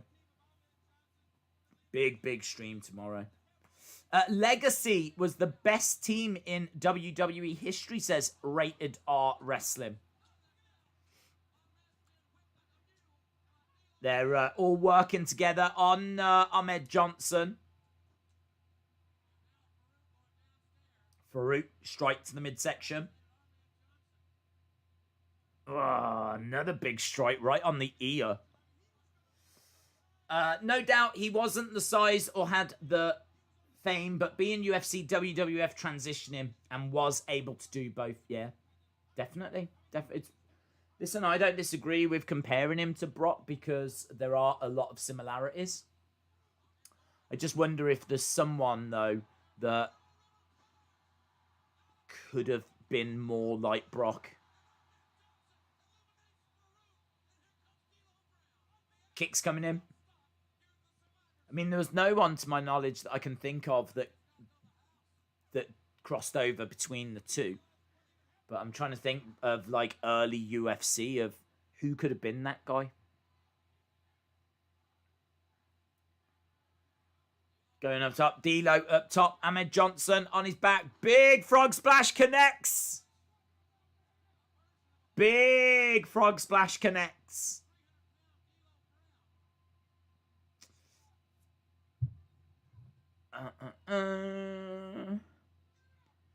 Papa Shango, Karma, Godfather, Charles Wright is a close friend of The Undertaker. He is. I think he's going to be at Survivor Series with Savio Vega.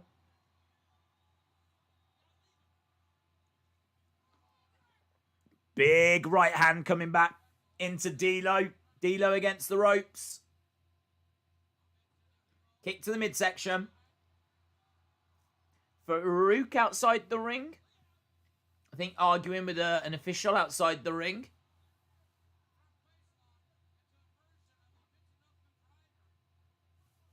Tag. In comes Rock.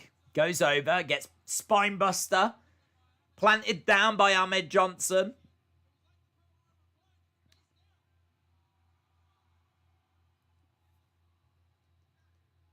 There we go. Trips over Ahmed Johnson. Is that the only reason he was there?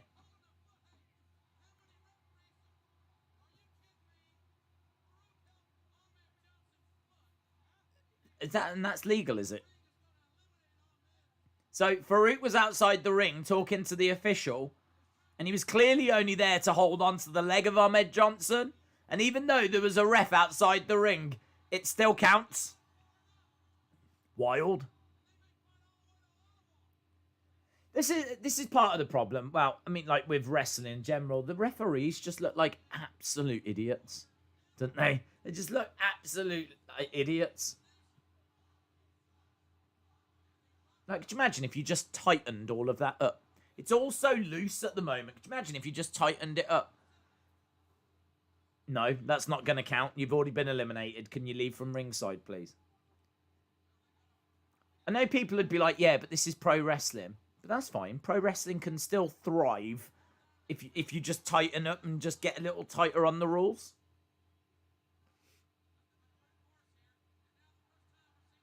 Against the ropes goes Rock. Clothesline by Shamrock. I don't watch Raw, says Rated R Wrestling. You might want to watch tomorrow. Should be good. May get a new WWE champion. Not often that the WWE Championship changes hands on Raw. Kicks coming in by Shamrock. I'm pretty sure WWE will have a big entrance for Undertaker, says Wrestling Days fan. I agree. Into the corner goes Shamrock. Oh. Manages to get out the way. We are down to just Animal and Shamrock right now. Dan Severin, that's a good shout, Miss Clown One. That's a very good shout. Such a shame that he kind of took so much punishment by the time that he was around WWE. It's kind of, that's the story of a lot of these. Not so much Ken Shamrock, but Dan Severin definitely. And Dr. Death as well. Dr. Death, by the time he came in, he had suffered so much damage, taken so much punishment. He was just he wasn't the same guy. Front face lock here by Karma. Slam down. Charging over. Clothesline. Duck underneath. Both go down. Animal in there with Karma. I heard rumours that Fiend is going to interfere and make it a triple threat. Oh, really? I haven't heard that.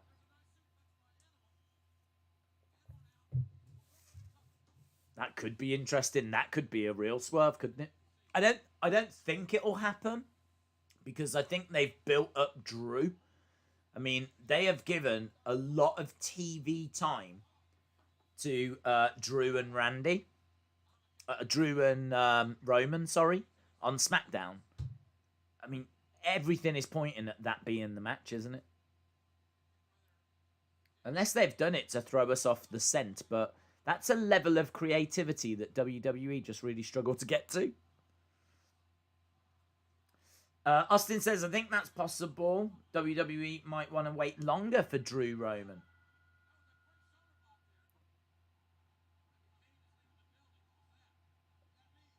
What was that noise?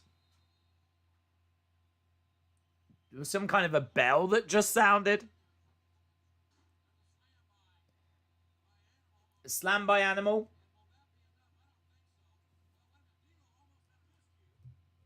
I loved Dr. Death back in the day. He was JR's boy in the territories. Yeah, and I mean, obviously there's been a lot of talk about the Brawl for All in recent months, and there was obviously the Dark Side of the Ring episode, and it's really interesting.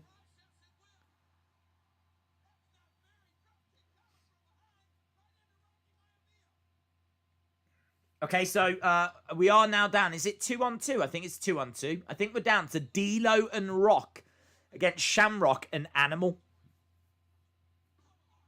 D'Lo down. Nice drop kick. Gotta give credit to Shamrock. He looked so good in that ring, didn't he? Look at his striking there. Wonderful striking by Shamrock.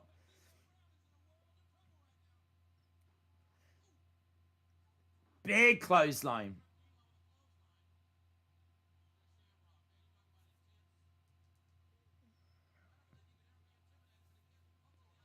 Big strikes coming in. By Karma, yeah. I want the Fiend to bury Randy and send him to NXT so that he can restart his career, says Wrestling Days fan. Well, just start all over again. Right, so we are down to 2-on-2. 1, 2. Shamrock getting the shoulder up. I've got a feeling that Orton is going to find a way to retain somehow. That's interesting. You think it is going to be a red herring? You think it is going to be to throw us off the scent?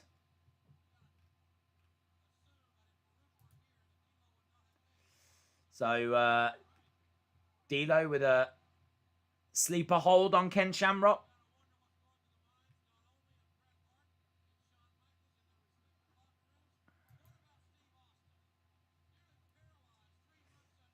Yeah, we've... what matches have we got? Do you know, there's only 2 matches after this. How crazy is that? There's only 2 matches after this. We've got Stone Cold versus Owen Hart that I can tell you only goes for less than 5 minutes. And then we've got the main event. And the main event only goes for 12.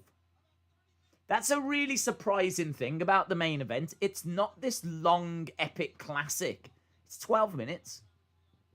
It's actually the 4th longest match on this card. There's 3 matches on this card that are longer than what goes down in the main event. And we've got just under an hour. How are we going to do that? I don't understand. We've got we've got about 20 minutes of wrestling, but we've got an hour left. Granted, this will probably go for another 5 or so, but... I think Alexa is going to get the WWE title and fight Roman at Survivor Series. That would be a swerve that we would never see coming. Well, that is true. I definitely wouldn't predict that. Dr. Death Steve Williams is the reason why we got Steve Austin. In comes Animal and The Rock. Drop kick by Animal. Rock goes down. Another drop kick by Animal. Against the ropes goes D'Lo. Big slam. Look at that. New Age Outlaws coming down. Road Dogg's got some of the shoulder pads on. Gonna have to be careful here. Those are dangerous shoulder pads, aren't they? Oh, someone gets thrown in the face of Animal. Cocaine? Cocaine right in the face of Animal? That's it, they're going. They're walking away.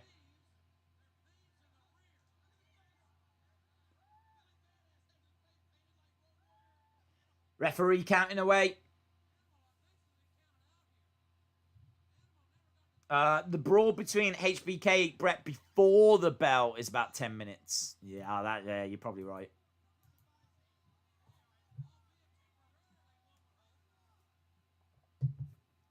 I like the Undertaker, Kane, Ken Shamrock, and The Rock, Stone Cold, Mankind, Divas, Mark Henry, D'Lo Brown, Big Show. Because I like them and they're very nice people in the world, says Yuri Butler. Shout out to you, my friend. They are very nice people. Okay, right now we're down to Ken Shamrock in the ring against The Rock and D'Lo.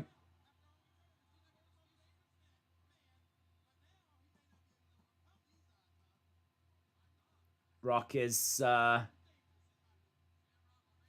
pointing over at Shamrock.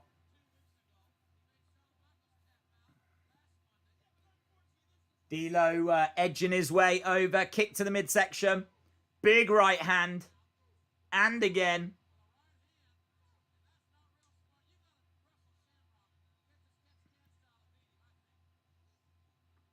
Big clothesline. Down goes Ken Shamrock. So, Shamrock on his own against D'Lo and The Rock. Daze, do you think we should get Goldberg Undertaker 2 at WrestleMania? No, not at all. I don't have any interest in seeing Goldberg again. Goldberg, I never watched WCW at the time, so Goldberg was always someone I was never that into. It never resonated with me because I wasn't watching WCW.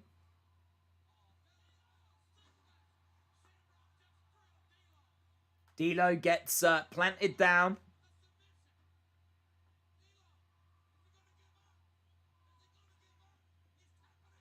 There we go. D'Lo gives up to the ankle lock. Rock with a chair behind. Coming into the ring. Boom! Rock with a chair shot. Shamrock goes down.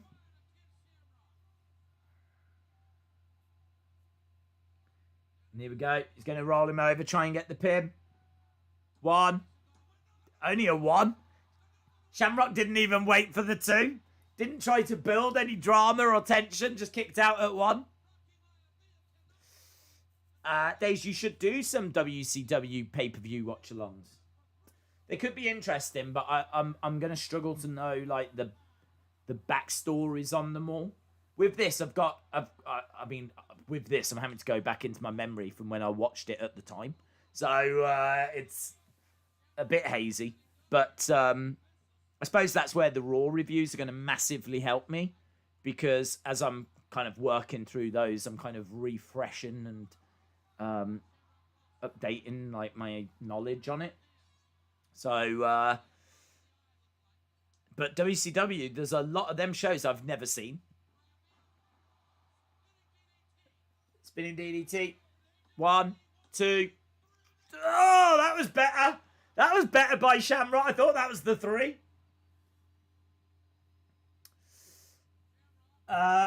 Goldberg can't wrestle. That's a fun fact and a true fact, says Dave in real life. Rock taking off his elbow pad.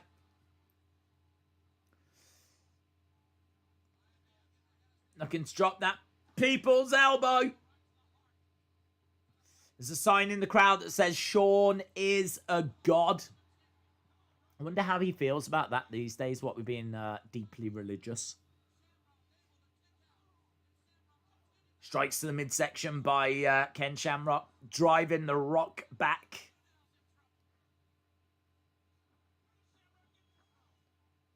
Oh, looking for a DDT. No. Oh, look at that.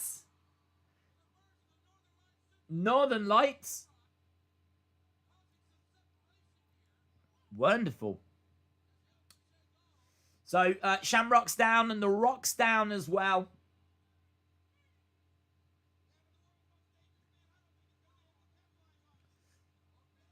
Robert Hall says, screw Goldberg. He killed the Fiend. Oh. Nice head scissor takedown.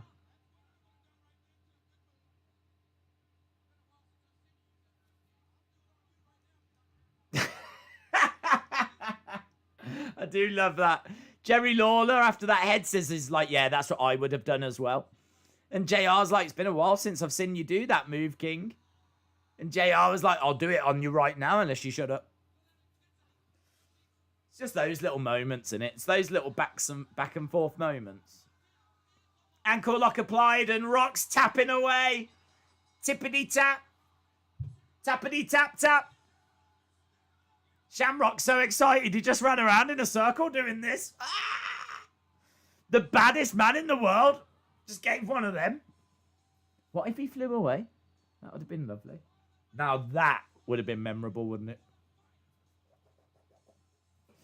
He got so excited he just lost control of himself.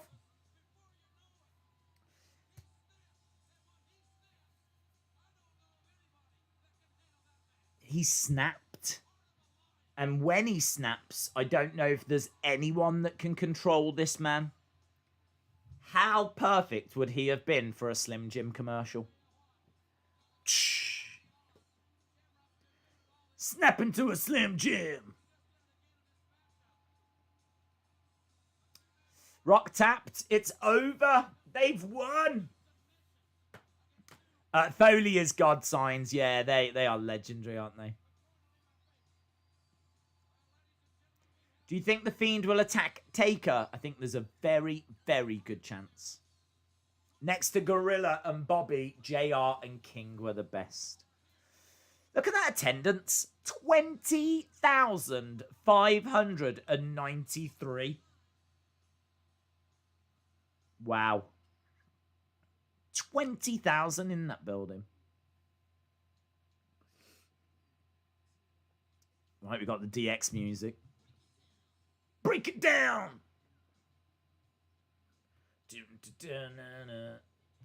It's something for. Just got tired doing what they told us to do. Let's breaks, boy. Break it down. This tune's awesome. Sounds a bit slow now, you know. Now I'm listening to it. It just sounds like slower than I remember.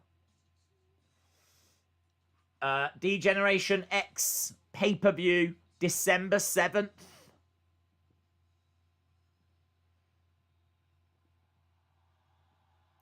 Dun-dun-dun-dun.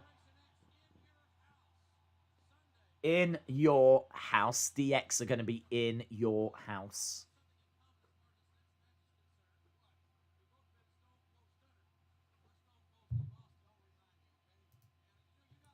Right. Stone Cold, Owen. Co-main event coming up. DX in your house.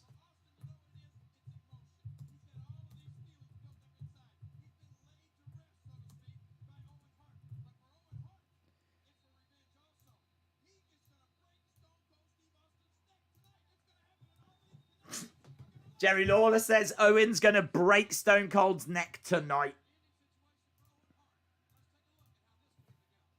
So, having a look at how this came about.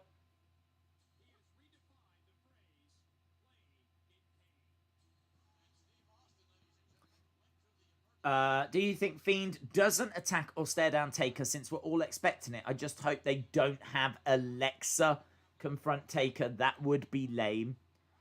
I think part of the problem is just seeing him at quite a bit, the Fiend. So I think it would be awesome if you didn't see him that often. And then Alexa came out and said, "He's here." Like then you would be excited. But if she comes out and says it, we've seen him very recently a lot. So it's not gonna, for me, it won't have the same impact. If she says he's here, I expect him to be there. Do you know what I mean? I'm expecting him to be there. I would be more surprised if she came out and went, "He couldn't be bothered." Like, that would surprise me more. And I would respect him more. If she said that, turned around and walked away, I'd be like, this is the best thing ever. I'm now totally back on board. I am now totally back on board. But a lot of people want to see it, don't they? A lot of people want to see Fiend and Undertaker face to face. So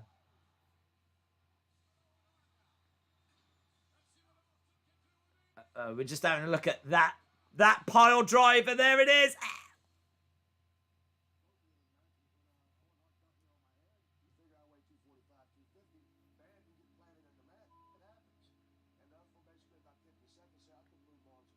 You say I couldn't move my arms, my legs.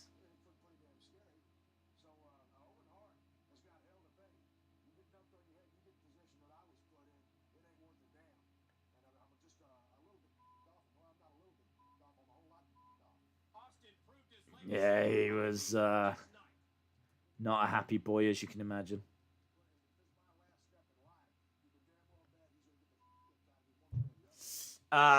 I would rather Sting and take it. I would as well.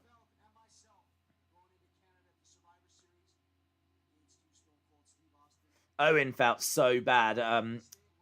JR said in his book that Owen asked all the time, "How's Stone Cold doing? How's Stone Cold doing?" Owen 316.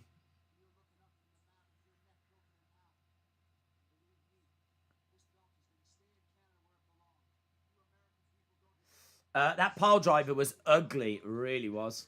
It really was. Owen 316 said, "I just broke your neck."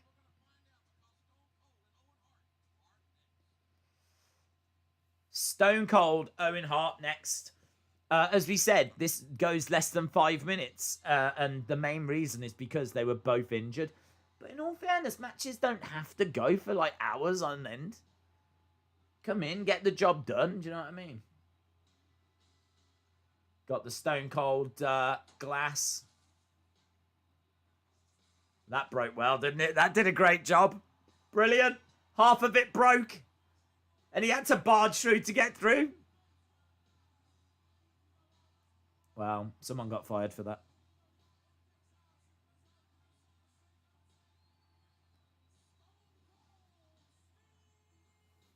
Dun-dun. Owen would have thrived in the ruthless aggression era.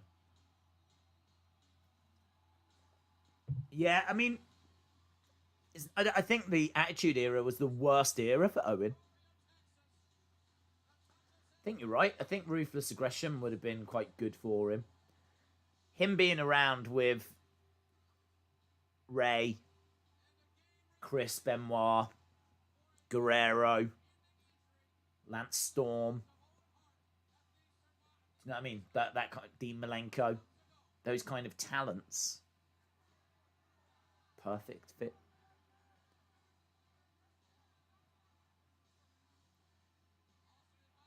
Right, Austin is in the ring. Who's he calling down? He's gesturing to someone in the crowd.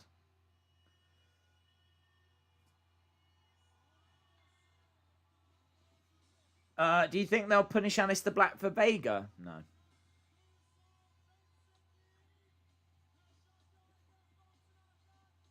No, if anything, they'll reward him.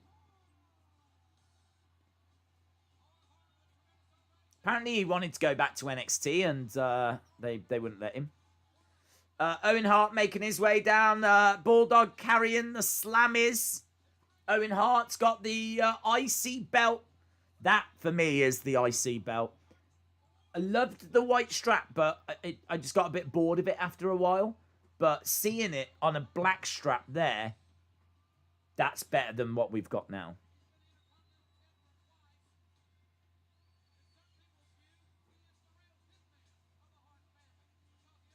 Owen has made his way down.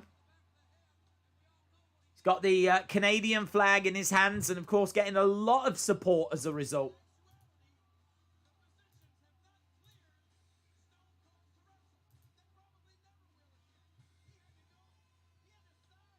They're showing that pile driver on the screens.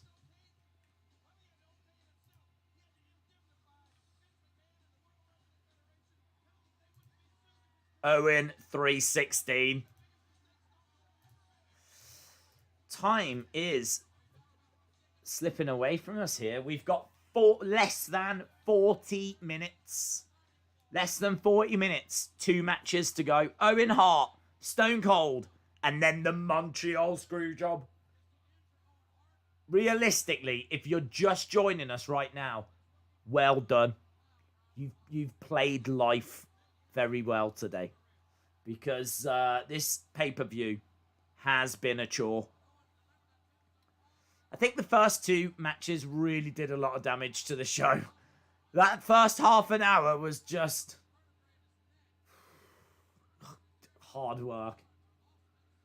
But Kane Mankind was really good. Last match was fine. What did Meltzer give the last match, actually? We didn't look, did we? Meltzer gave that last match. Ahmed Johnson, Legion of Doom, Ken Shamrock against the Nation of Domination got 2 3/4 stars. 2 3/4 stars. Kane Mankind got 3 stars. Team Canada, Team USA got 2.5 stars. So they're all around that kind of 3-star area. It's okay. But, I mean, the first match a dud. Second match, minus 1.5 stars. I can tell you, this match gets 1 star. 1 star.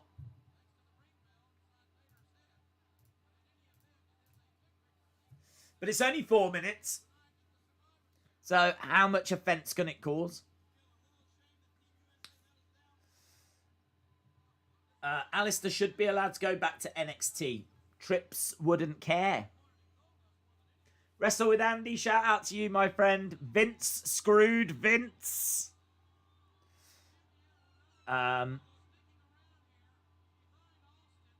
we're underway. Kick to the midsection. Stunner! Stunner by Stone Cold! Already underway. Stone Cold for President sign in the crowd. Stone Cold for President sign in the crowd. We got Owen Hart throwing in big shot to the midsection. And we've got Stone Cold backed into the corner. There is a sign in the crowd that says, break his neck, Owen.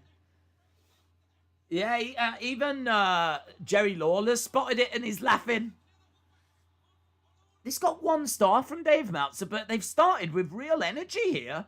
Kick to the midsection. They are both injured. Obviously, as we said, Stone Cold feeling the effects from SummerSlam. Owen only just returning from concussion. Owen Hart rolling out of the ring. Grabbing Stone Cold, wrapping his leg around the ring post. And again. This is tasty. This is tasty. Hashtag Stone Cold for president. Right, Owen on the outside. Stone Cold in the ring. Owen kind of walking away here. Is he giving up? Is he just walking? Is he getting counted out? He is just walking away. Stone Cold chasing all the way after him. Wow, big clothesline. He just ran all the way down the entrance ramp so he could clothesline Owen from behind. Hurls Owen into the railing, grabs him, starts dragging him back. Knee to the midsection.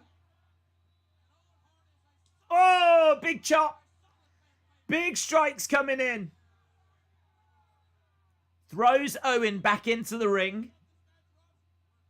Owen goes right through and out the other side. We've got that table that got destroyed earlier. Decessor 316. I don't know what that means. The guy just made sure that we saw it, but I don't know what it means. Look at those monitors as well. Those monitors always make me laugh. Big TV monitors, old school TV monitors. I think this match is really fun. Feels like a proper fight, this does. It feels like two people that really hate each other. I think Austin wasn't the biggest fan of Owen. Owen didn't hate Austin. He's wrapping that cable around the neck of Austin. He's trying to choke him out.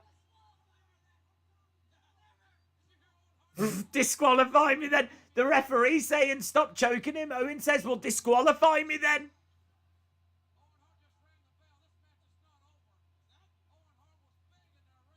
Owen Hart just rang the bell. He's sticking on Stone Cold here. I love... this match is great.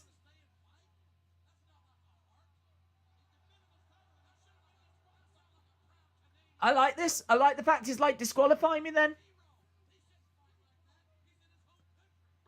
Straight across the back of Stone Cold. Stone Cold in the corner. There's not a great deal that Stone Cold's doing here at the moment. It's all Owen. And again, stomping away at the midsection. Rake of the eyes. Kicks to the midsection by Stone Cold. I wonder if... I'd love to know if Owen was worried about going into this match. Was he concerned that, like, Stone Cold was going to do something here? Against the ropes goes Owen. Up. Lands on his feet. Oh. Kicks the midsection. Stunner. Stunner Owen down. 2. And he's done it. Steve Austin wins the IC title.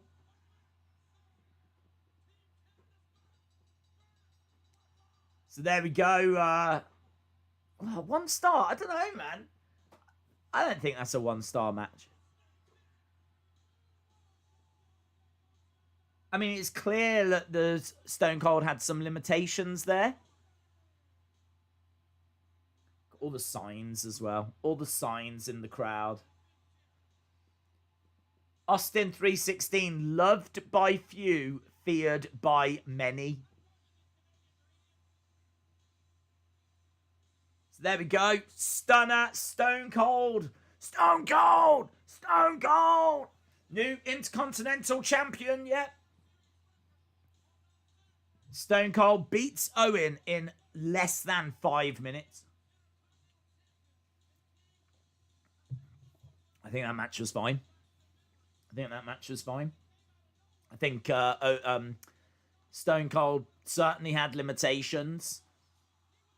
I think Owen was wanted to get counted out. He wanted to get DQ'd. He wanted to lose the match, but still keep the title. So I like the fact that he was like, DQ me then, DQ me. But Stone Cold found a way.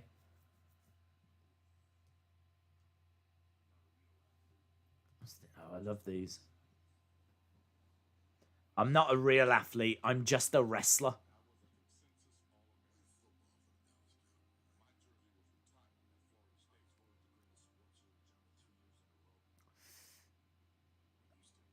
Days, as I've said before, I've been training for wrestling 2 years now. Can you give me advice in a fan's perspective as what I should do to stand out? I think the fact that you're training will make you stand out these days. I think if you're a new wrestler that's starting out and you want to stand out, I think you've got to be really, you've got to know what your fans want and you've got to know what you want to do. I think when you're starting out, I mean, Orange Cassidy was very clever. He looked at what was out there and he found a gimmick that hadn't existed before. That kind of, my problem with Orange Cassidy is I don't think it's well rounded enough. Orange Cassidy looked and found a gimmick that wasn't out there and something we've not seen before. You could do with something like that to stand out. Do you know what I mean? You could do with an angle. But what also I'd say is get your basics kind of sorted. Make sure you're really good. I mean, just make sure you can wrestle. I personally wouldn't be doing all this high flying wackiness. It doesn't make you stand out. I don't think you can get much better than Ricochet. I mean, look at Ricochet. Can you really get much better than Ricochet? And he seems to have reached his ceiling. Like, they just don't seem to be doing anything with him. So if you're really good, if you're a really, really good wrestler that can tell great stories, that can sell, work on your selling, make sure that you can really sell. You see, I think a lot of wrestlers get into wrestling, they just want to do hurricanranas, they just want to do head scissor takedowns, they want to do reverse ranas, they want to do all this kind of stuff. And it's great to have those moves in your arsenal, but can you sell? Do you know what I mean?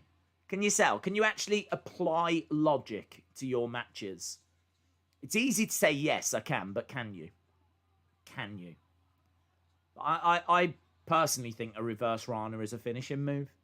And for me, if I see a match where a reverse Rana is used and the match then continues, I find myself kind of drifting out of the match. Because if that's not going to finish a match, what is?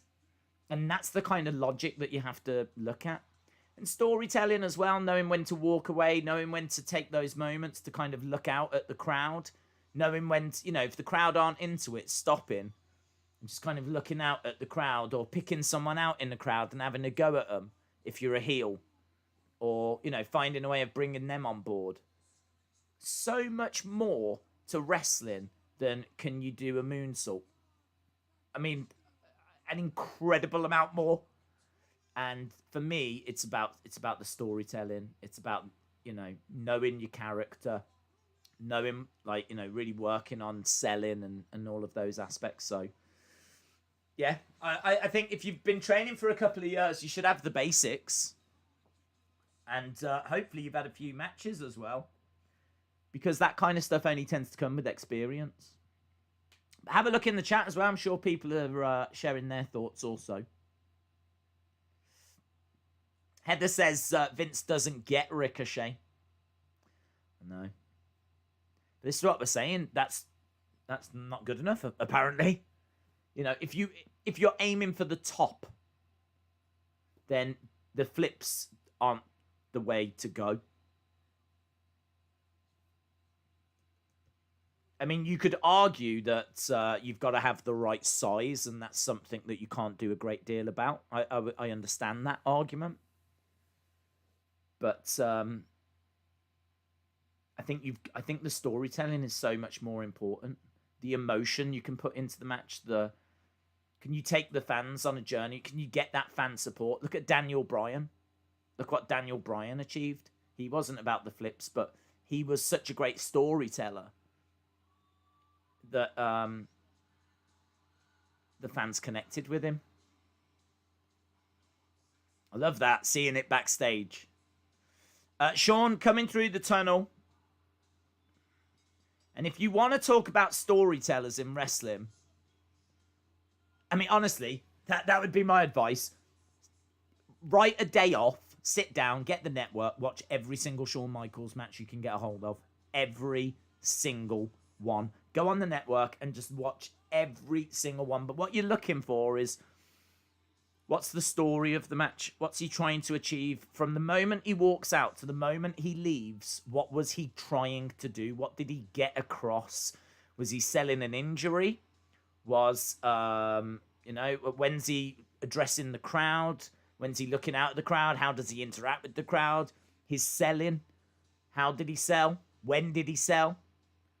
Was he the stronger at the start of the match? Did he come back into it later? How does he operate differently when he's a heel compared to when he's a face?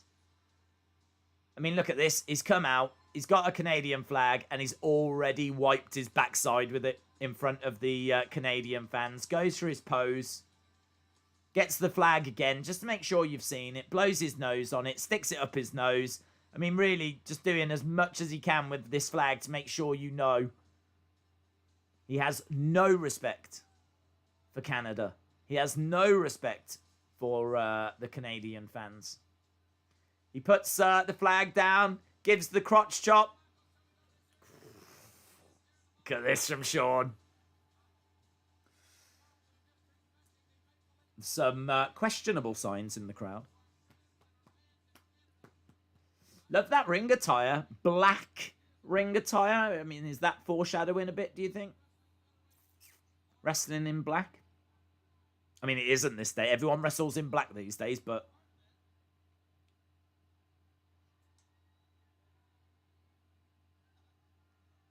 it's a good sign. And I do like these shots backstage. They're really cool. We've only had them for this match.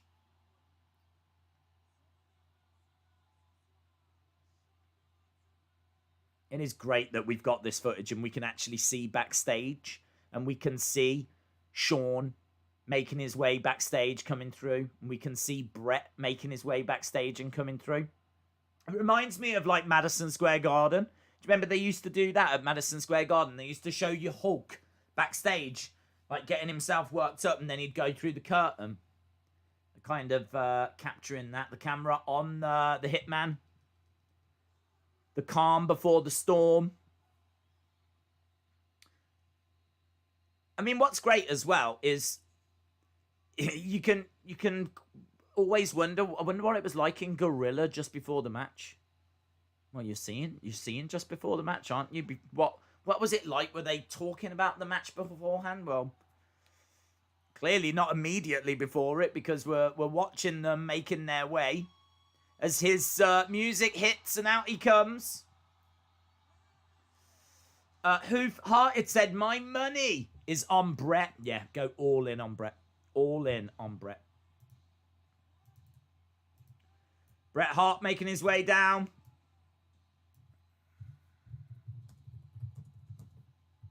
Shawn Michaels, the Montreal Screwjob.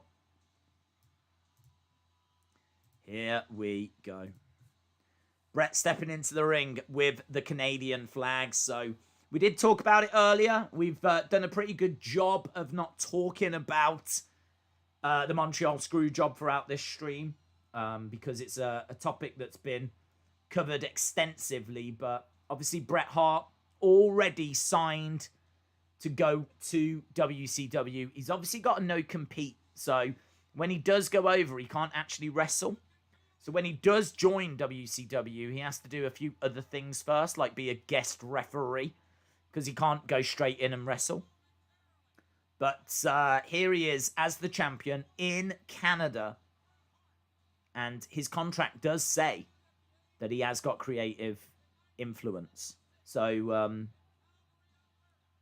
if he doesn't want to drop that title in Canada, legally, he doesn't have to drop that title in Canada. And fun fact, he does not want to drop the title in Canada. I mean, I think he was all right with losing the belt in Canada. I think that was all right. I think it was Shawn. He didn't want to lose it to Shawn. Can you imagine as well how much those glasses are worth? That he's just took those glasses off and given them to a kid in the front row. Could you imagine if you was that kid and you've got Bret's glasses from Survivor Series 97? You've got Bret Hart's Montreal Screwjob glasses. Like, that's... I should imagine good few $100s worth there. Might be hard to prove, but yeah, you'd probably might even get like $1,000.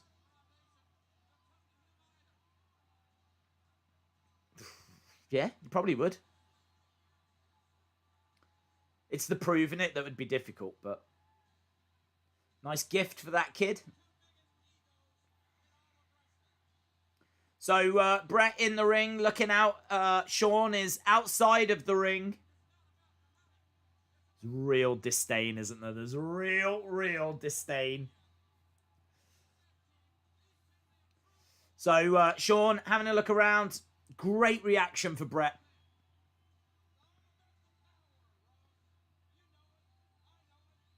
What? You'd love to know, wouldn't you, what was exactly going through their minds. Right, we are underway. Here we go. Shawn comes into the ring, starts unloading on Bret. Bret with big right hands. Bret in black as well, which I'm quite surprised at. I think it would have been better if he was in electric pink. Big headbutt. Big clothesline, and Shawn goes to the outside. This is tense, says Miss Clown 1. Those glasses would be worth thousands. Yeah, you could be right. You could be right.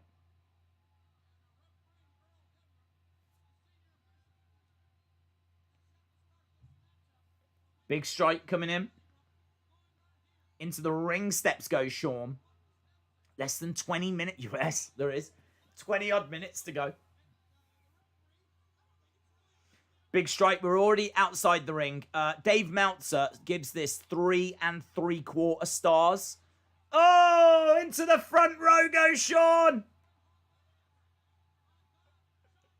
What? There's people in the crowd that are like throwing some shots in.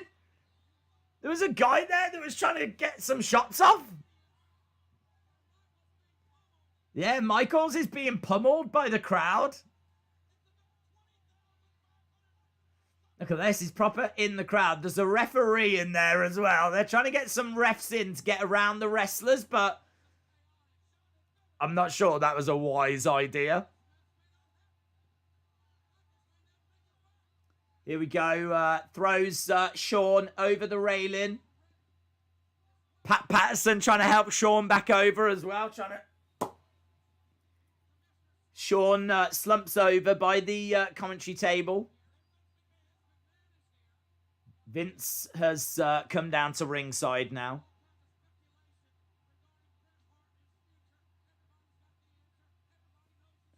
JR didn't know what was going to happen. They kept JR out the loop. At this time, JR was talent relations. And so Vince said, I didn't want to tell you what was going to happen because it's important that the wrestlers trust you. If you knew what was going to happen, then you would have been a part of it. But because you didn't know, you weren't a part of it. I think JR said that people didn't believe it.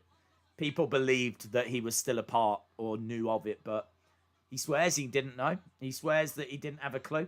And apparently straight after this match, Vince tells him, go to my office. And he goes to his office and he locks the door. And he said, like, he'll never forget some of the sounds that he heard. Some of the things he heard, the commotion that was happening backstage that night. They're back into the crowd. Shawn with Bret. Big strike by Shawn. Oh, hard, heavy, into the railing. Bret Hart bouncing off that railing. Kick to the midsection by Shawn. Big strike across the back of the head.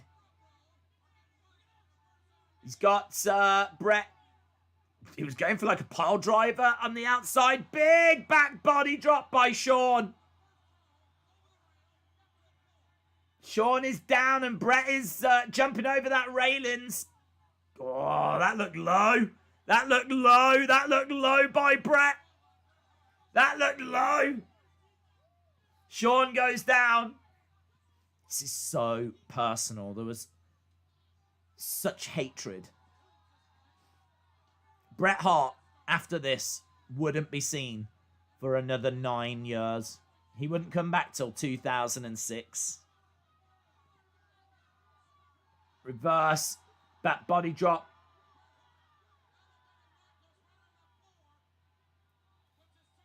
Grabbing, I think it's such a shame because I think what 97 showed was what Bret could have brought to the Attitude Era. He would have been so valuable. And, of course, you know, his career cut short because of Goldberg. Suplex in the entranceway.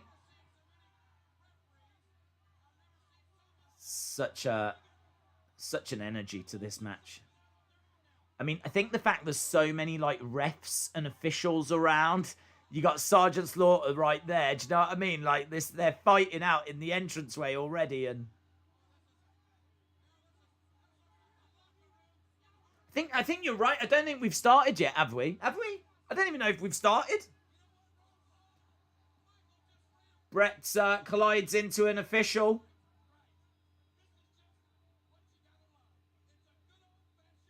It is a good old-fashioned fight. Vince is a snake, says Heather. Nando says, fun fact, Bret was willing to stay, even if the money was less, but the future plans were for him to lose to Shawn multiple times. Into the entranceway. Into the side of that entranceway. Ah! Smacking him with a fire extinguisher.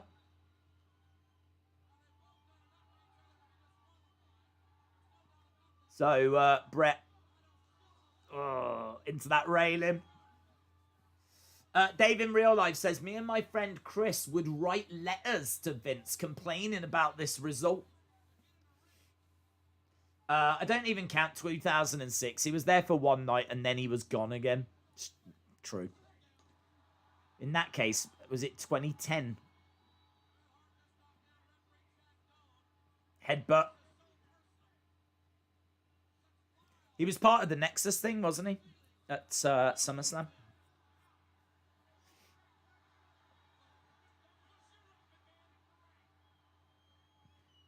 Vince.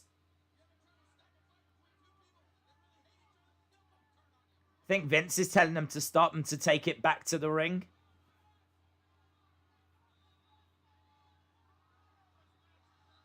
And it is going back to the ring. Big strike. Shawn goes down. So, in the entranceway right now, we've got around about 15, 16 minutes to go. In fact, I can look. No. 12. 12. We've got 12 minutes to go.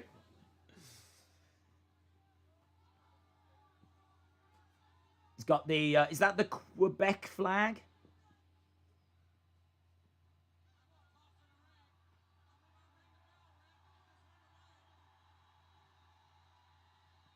So he's in there. The bell has now sounded. We are underway, and he is choking out Shawn.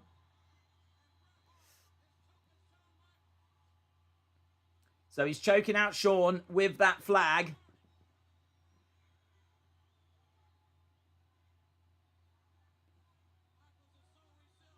Michaels down in the middle of the ring. Leg drop by Bret Hart.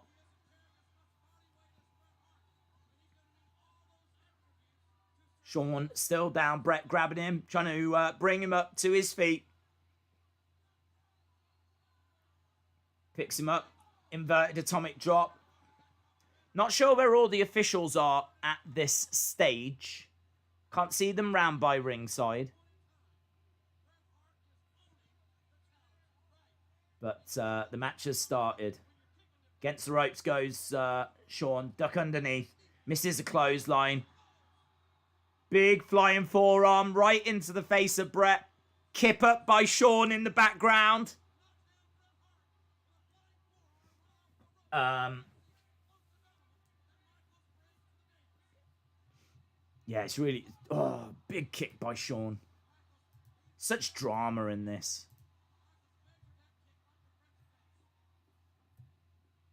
I mean, I think this match just goes right up to the end, doesn't it? I don't think they keep the feed going for very long. Because obviously it's so unpredictable.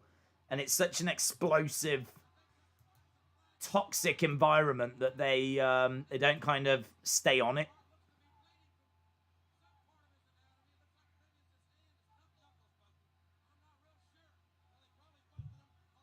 So his knuckle is busted. He does actually break his hand after this when he punches Vince.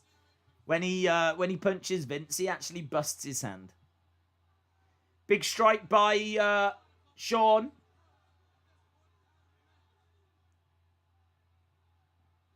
And Shawn, this is what we're saying about psychology. Just taking that brief moment to look out to the crowd. And the crowd absolutely berating him. Absolutely berating him. Bret down in the corner. And he throws Bret out of the ring. Shawn jumps out the ring as well.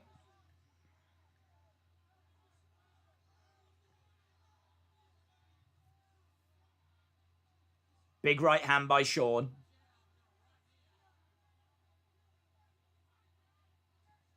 So, Shawn and Bret outside the ring right now.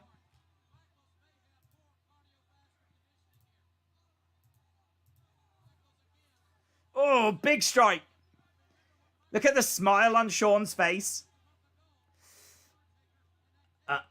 Days, I was today years old when I heard of the Montreal Screwjob.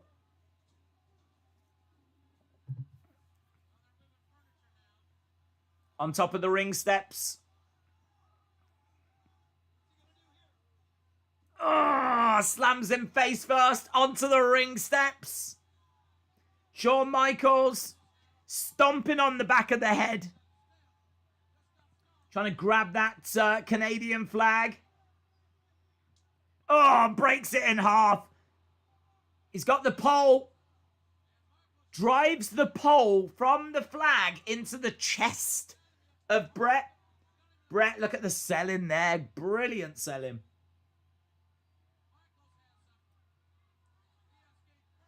Michaels slowing the pace down. Such an explosive start to this.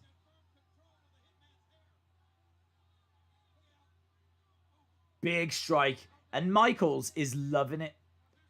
He's loving punching and embarrassing Bret in front of the Canadian fans.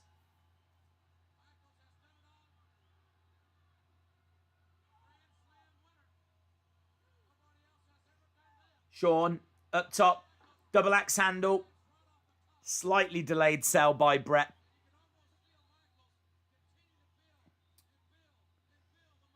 Too risky. Shout out to you. Front face lock takes Bret down to the mat. Miss Clown 1, shout out to you. Sonny Wolf, shout out to you. Front face lock by Shawn. Trying to wear him down. Shawn is in control at the moment as we're approaching the final 8 minutes. The final 8 minutes. Sneaking towards the Montreal Screwjob.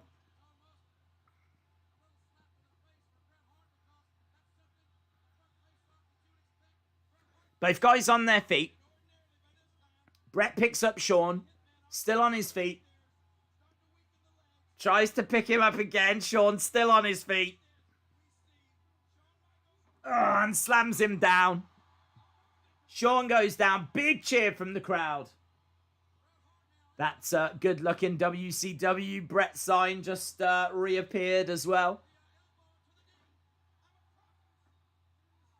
Elbow drops to the leg. And Shawn rakes at the eyes.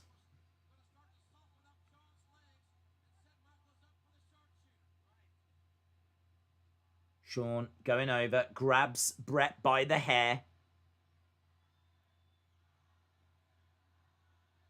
Against the ropes goes Bret. Kick to the chest.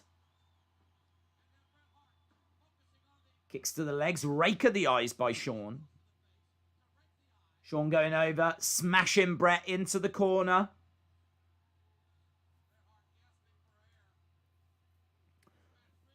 Apparently, when Shawn does put the sharpshooter on, Bret actually gives him a little bit of advice how to properly apply it. How mad is that? Shawn climbing up. Big crossbody, but reversed by Bret. 2. Kick out by Shawn. Shawn going after Bret, who's in the corner.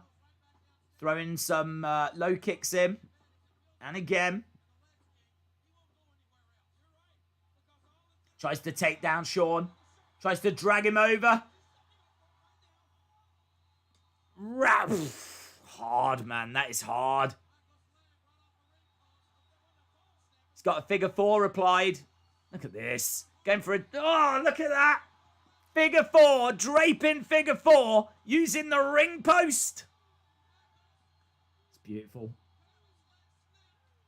Look at it. And look at the selling. Look at the selling. Look at the selling. Brilliant. Yeah, really good. Really, really good. Drags Shawn into the middle of the ring.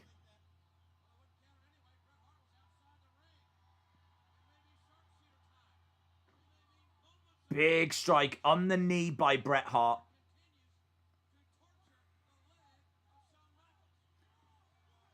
Up comes crashing down on the leg.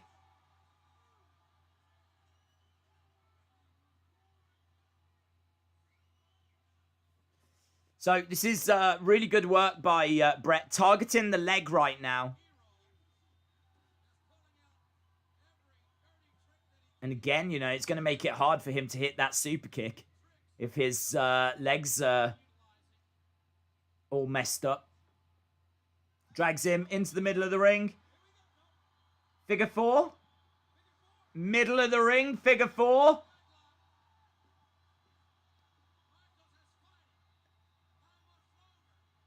Michaels saying no, but is really feeling it. He's saying not to the ref. It's middle of the ring.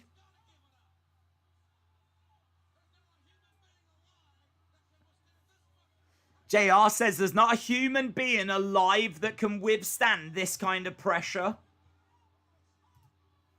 Oh, such a moment. What do you say? Look, and really selling this. He is really selling this. He's trying to turn it over. Oh, and he does turn it. Reverses the pressure. But Bret managing to get to the ropes. So they're going to have to break it now.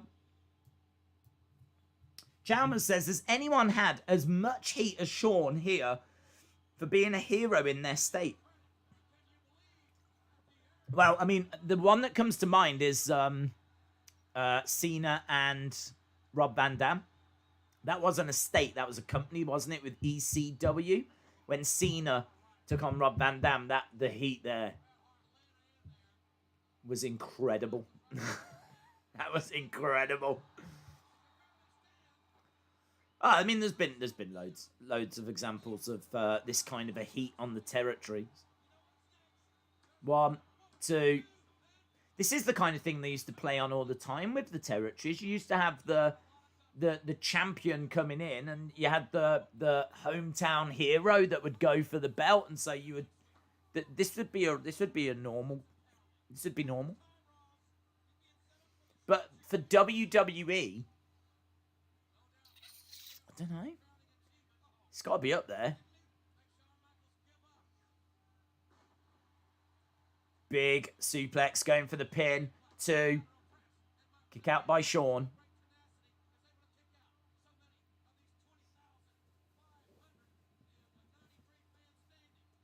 Nice backbreaker. Darren, shout out to you. Cena Punk, yep. Good shout. Money in the Bank. That's a good shout. That was a great crowd. John says, I didn't see this in 97. I haven't ordered a wrestling pay-per-view in years. It's really good to get the network. I mean, it's only, like, it's free for the first month, and you can just binge all those shows that you never paid for in the past. Right, ref down, rake of the eyes by Shawn. JR didn't know how this was going to end. I think in his book, he said he was under the impression it was going to be a DQ. But he didn't know which way. Here it comes. Sharpshooter's in. Ring the bell. And he jumps out. Oh, Hebner jumps out the ring.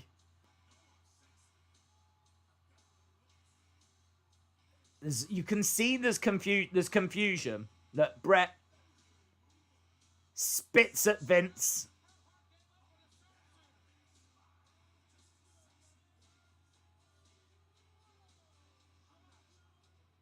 Shawn's upset. I actually don't know why Shawn's upset. I don't know that part of the story. Shawn is so upset and angry, but he knows. Is he trying to make out that he didn't know? Is he trying to make out that he wasn't a part of it? Because he knew. And there we go. Look, Shawn. And that's it. So, the show ends with JR saying good night from Montreal. And that's all that you get to see. I mean, obviously, the fallout is Bret goes backstage, finds Vince. Or I think Vince says, I've got to talk to him man to man. And he punches him. Punches him backstage, breaks his hand. I think it was an uppercut. I think it was one punch, uppercut. And, Vince goes down. And obviously, if you watch... I can't remember which documentary it is. Is it Beyond the Mat? Where you actually see... Or is it Wrestling with Shadows? It might have been Wrestling with Shadows, wasn't it? Wrestling with Shadows is following Bret around that time. You see all that incredible backstage footage. Bret Hart wrestling with Shadows. So, he goes backstage and he punches him. Vince goes down. And this is all real, obviously. This isn't storyline. And after that as well, Bret's in the ring and he writes WCW in the ring. And then it's like... JR immediately gets up, runs to Vince's office. Jim Cornette jumps in a car, drives away. Earl Hebner, the referee, I think still in his ref attire, jumps in a car and drives away. Because they know the fallout from this. They know. Because it's not just Bret, is it? You've got a whole Hart clan. You got the Hart Foundation you're going to have to deal with. I mean, Bulldog would leave after this. Neidhart, I think, had to lose a match. To Crush to be let out of his contract or something. No, I can't remember who he lost to, but he had to lose a match. He had to get embarrassed, basically. So he ended up going as well. So Neidhart went. Bulldog went. Rick Rude went. There's quite a few that ended up jumping ship. Owen wanted to go, but he couldn't get out of his contract. And... they promised him, you'll be our big Canadian star. And I think they might have even given him a bump in his contract and, tried to sweeten it a little bit. Sit down, have a talk to him and whatever. He ends up staying. And, of course, tragically would get killed in 99 in WWF. So, it's crazy, isn't it? It is crazy. And isn't it funny as well, that you don't actually see that much at the end of the show? I mean, could you imagine if you watched it live, the confusion that you would have had at home? You would have been like, what have I just seen? What have I, like, we've got a new champion. Because you could tell the confusion. You could tell the confusion. I should imagine there was disappointment. There was confusion. So good.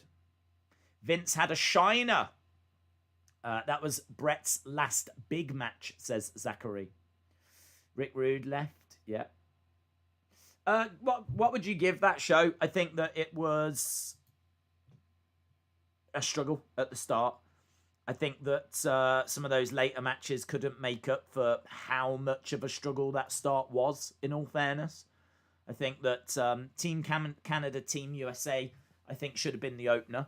I think it would have been a fine opener, but wasn't like the most exciting match. Kane Mankind I thought was great. Really enjoyed that.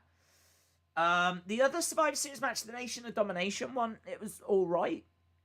Told a good story. I like Ken Shamrock battling against the odds. Obviously had The Rock in that match, Legion of Doom, arguably the greatest tag team of all time. So it had star power. Maybe it just went a little long. Don't know. I love the Stone Cold Owen Hart match. I really enjoyed.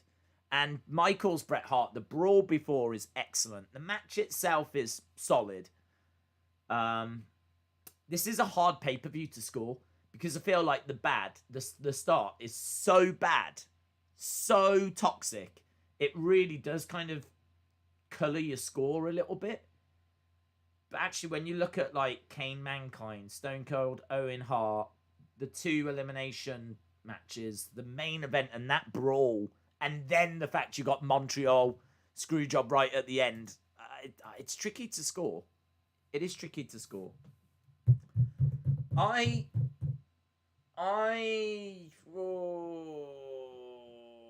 don't know what I would give it, in all honesty. I feel like I would be around, LSW says 6.5. I was thinking around a 7.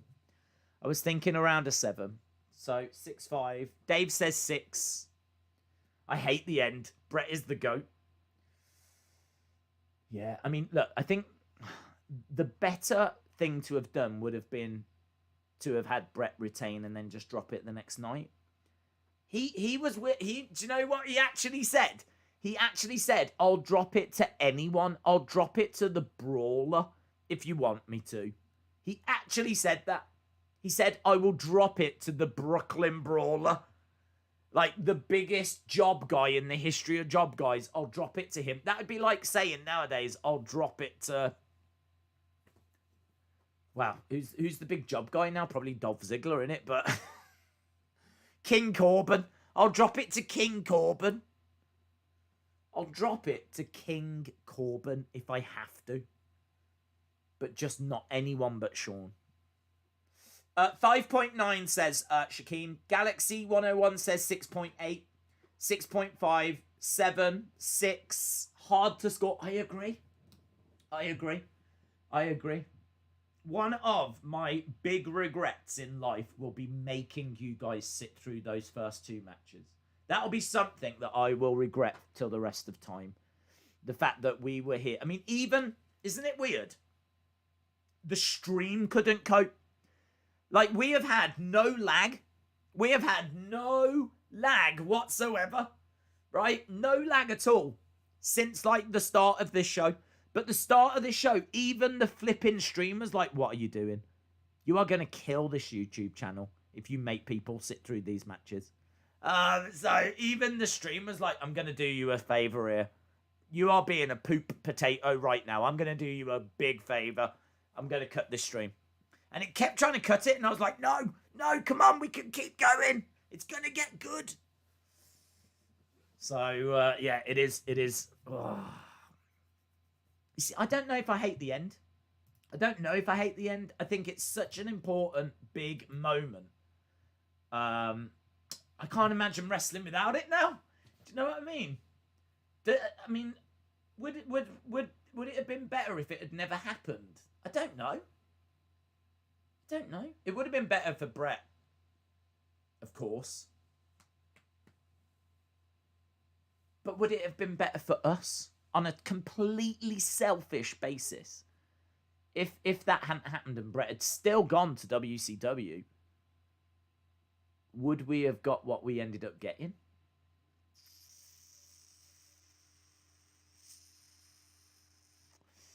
This is so hard to score. This is so hard to score.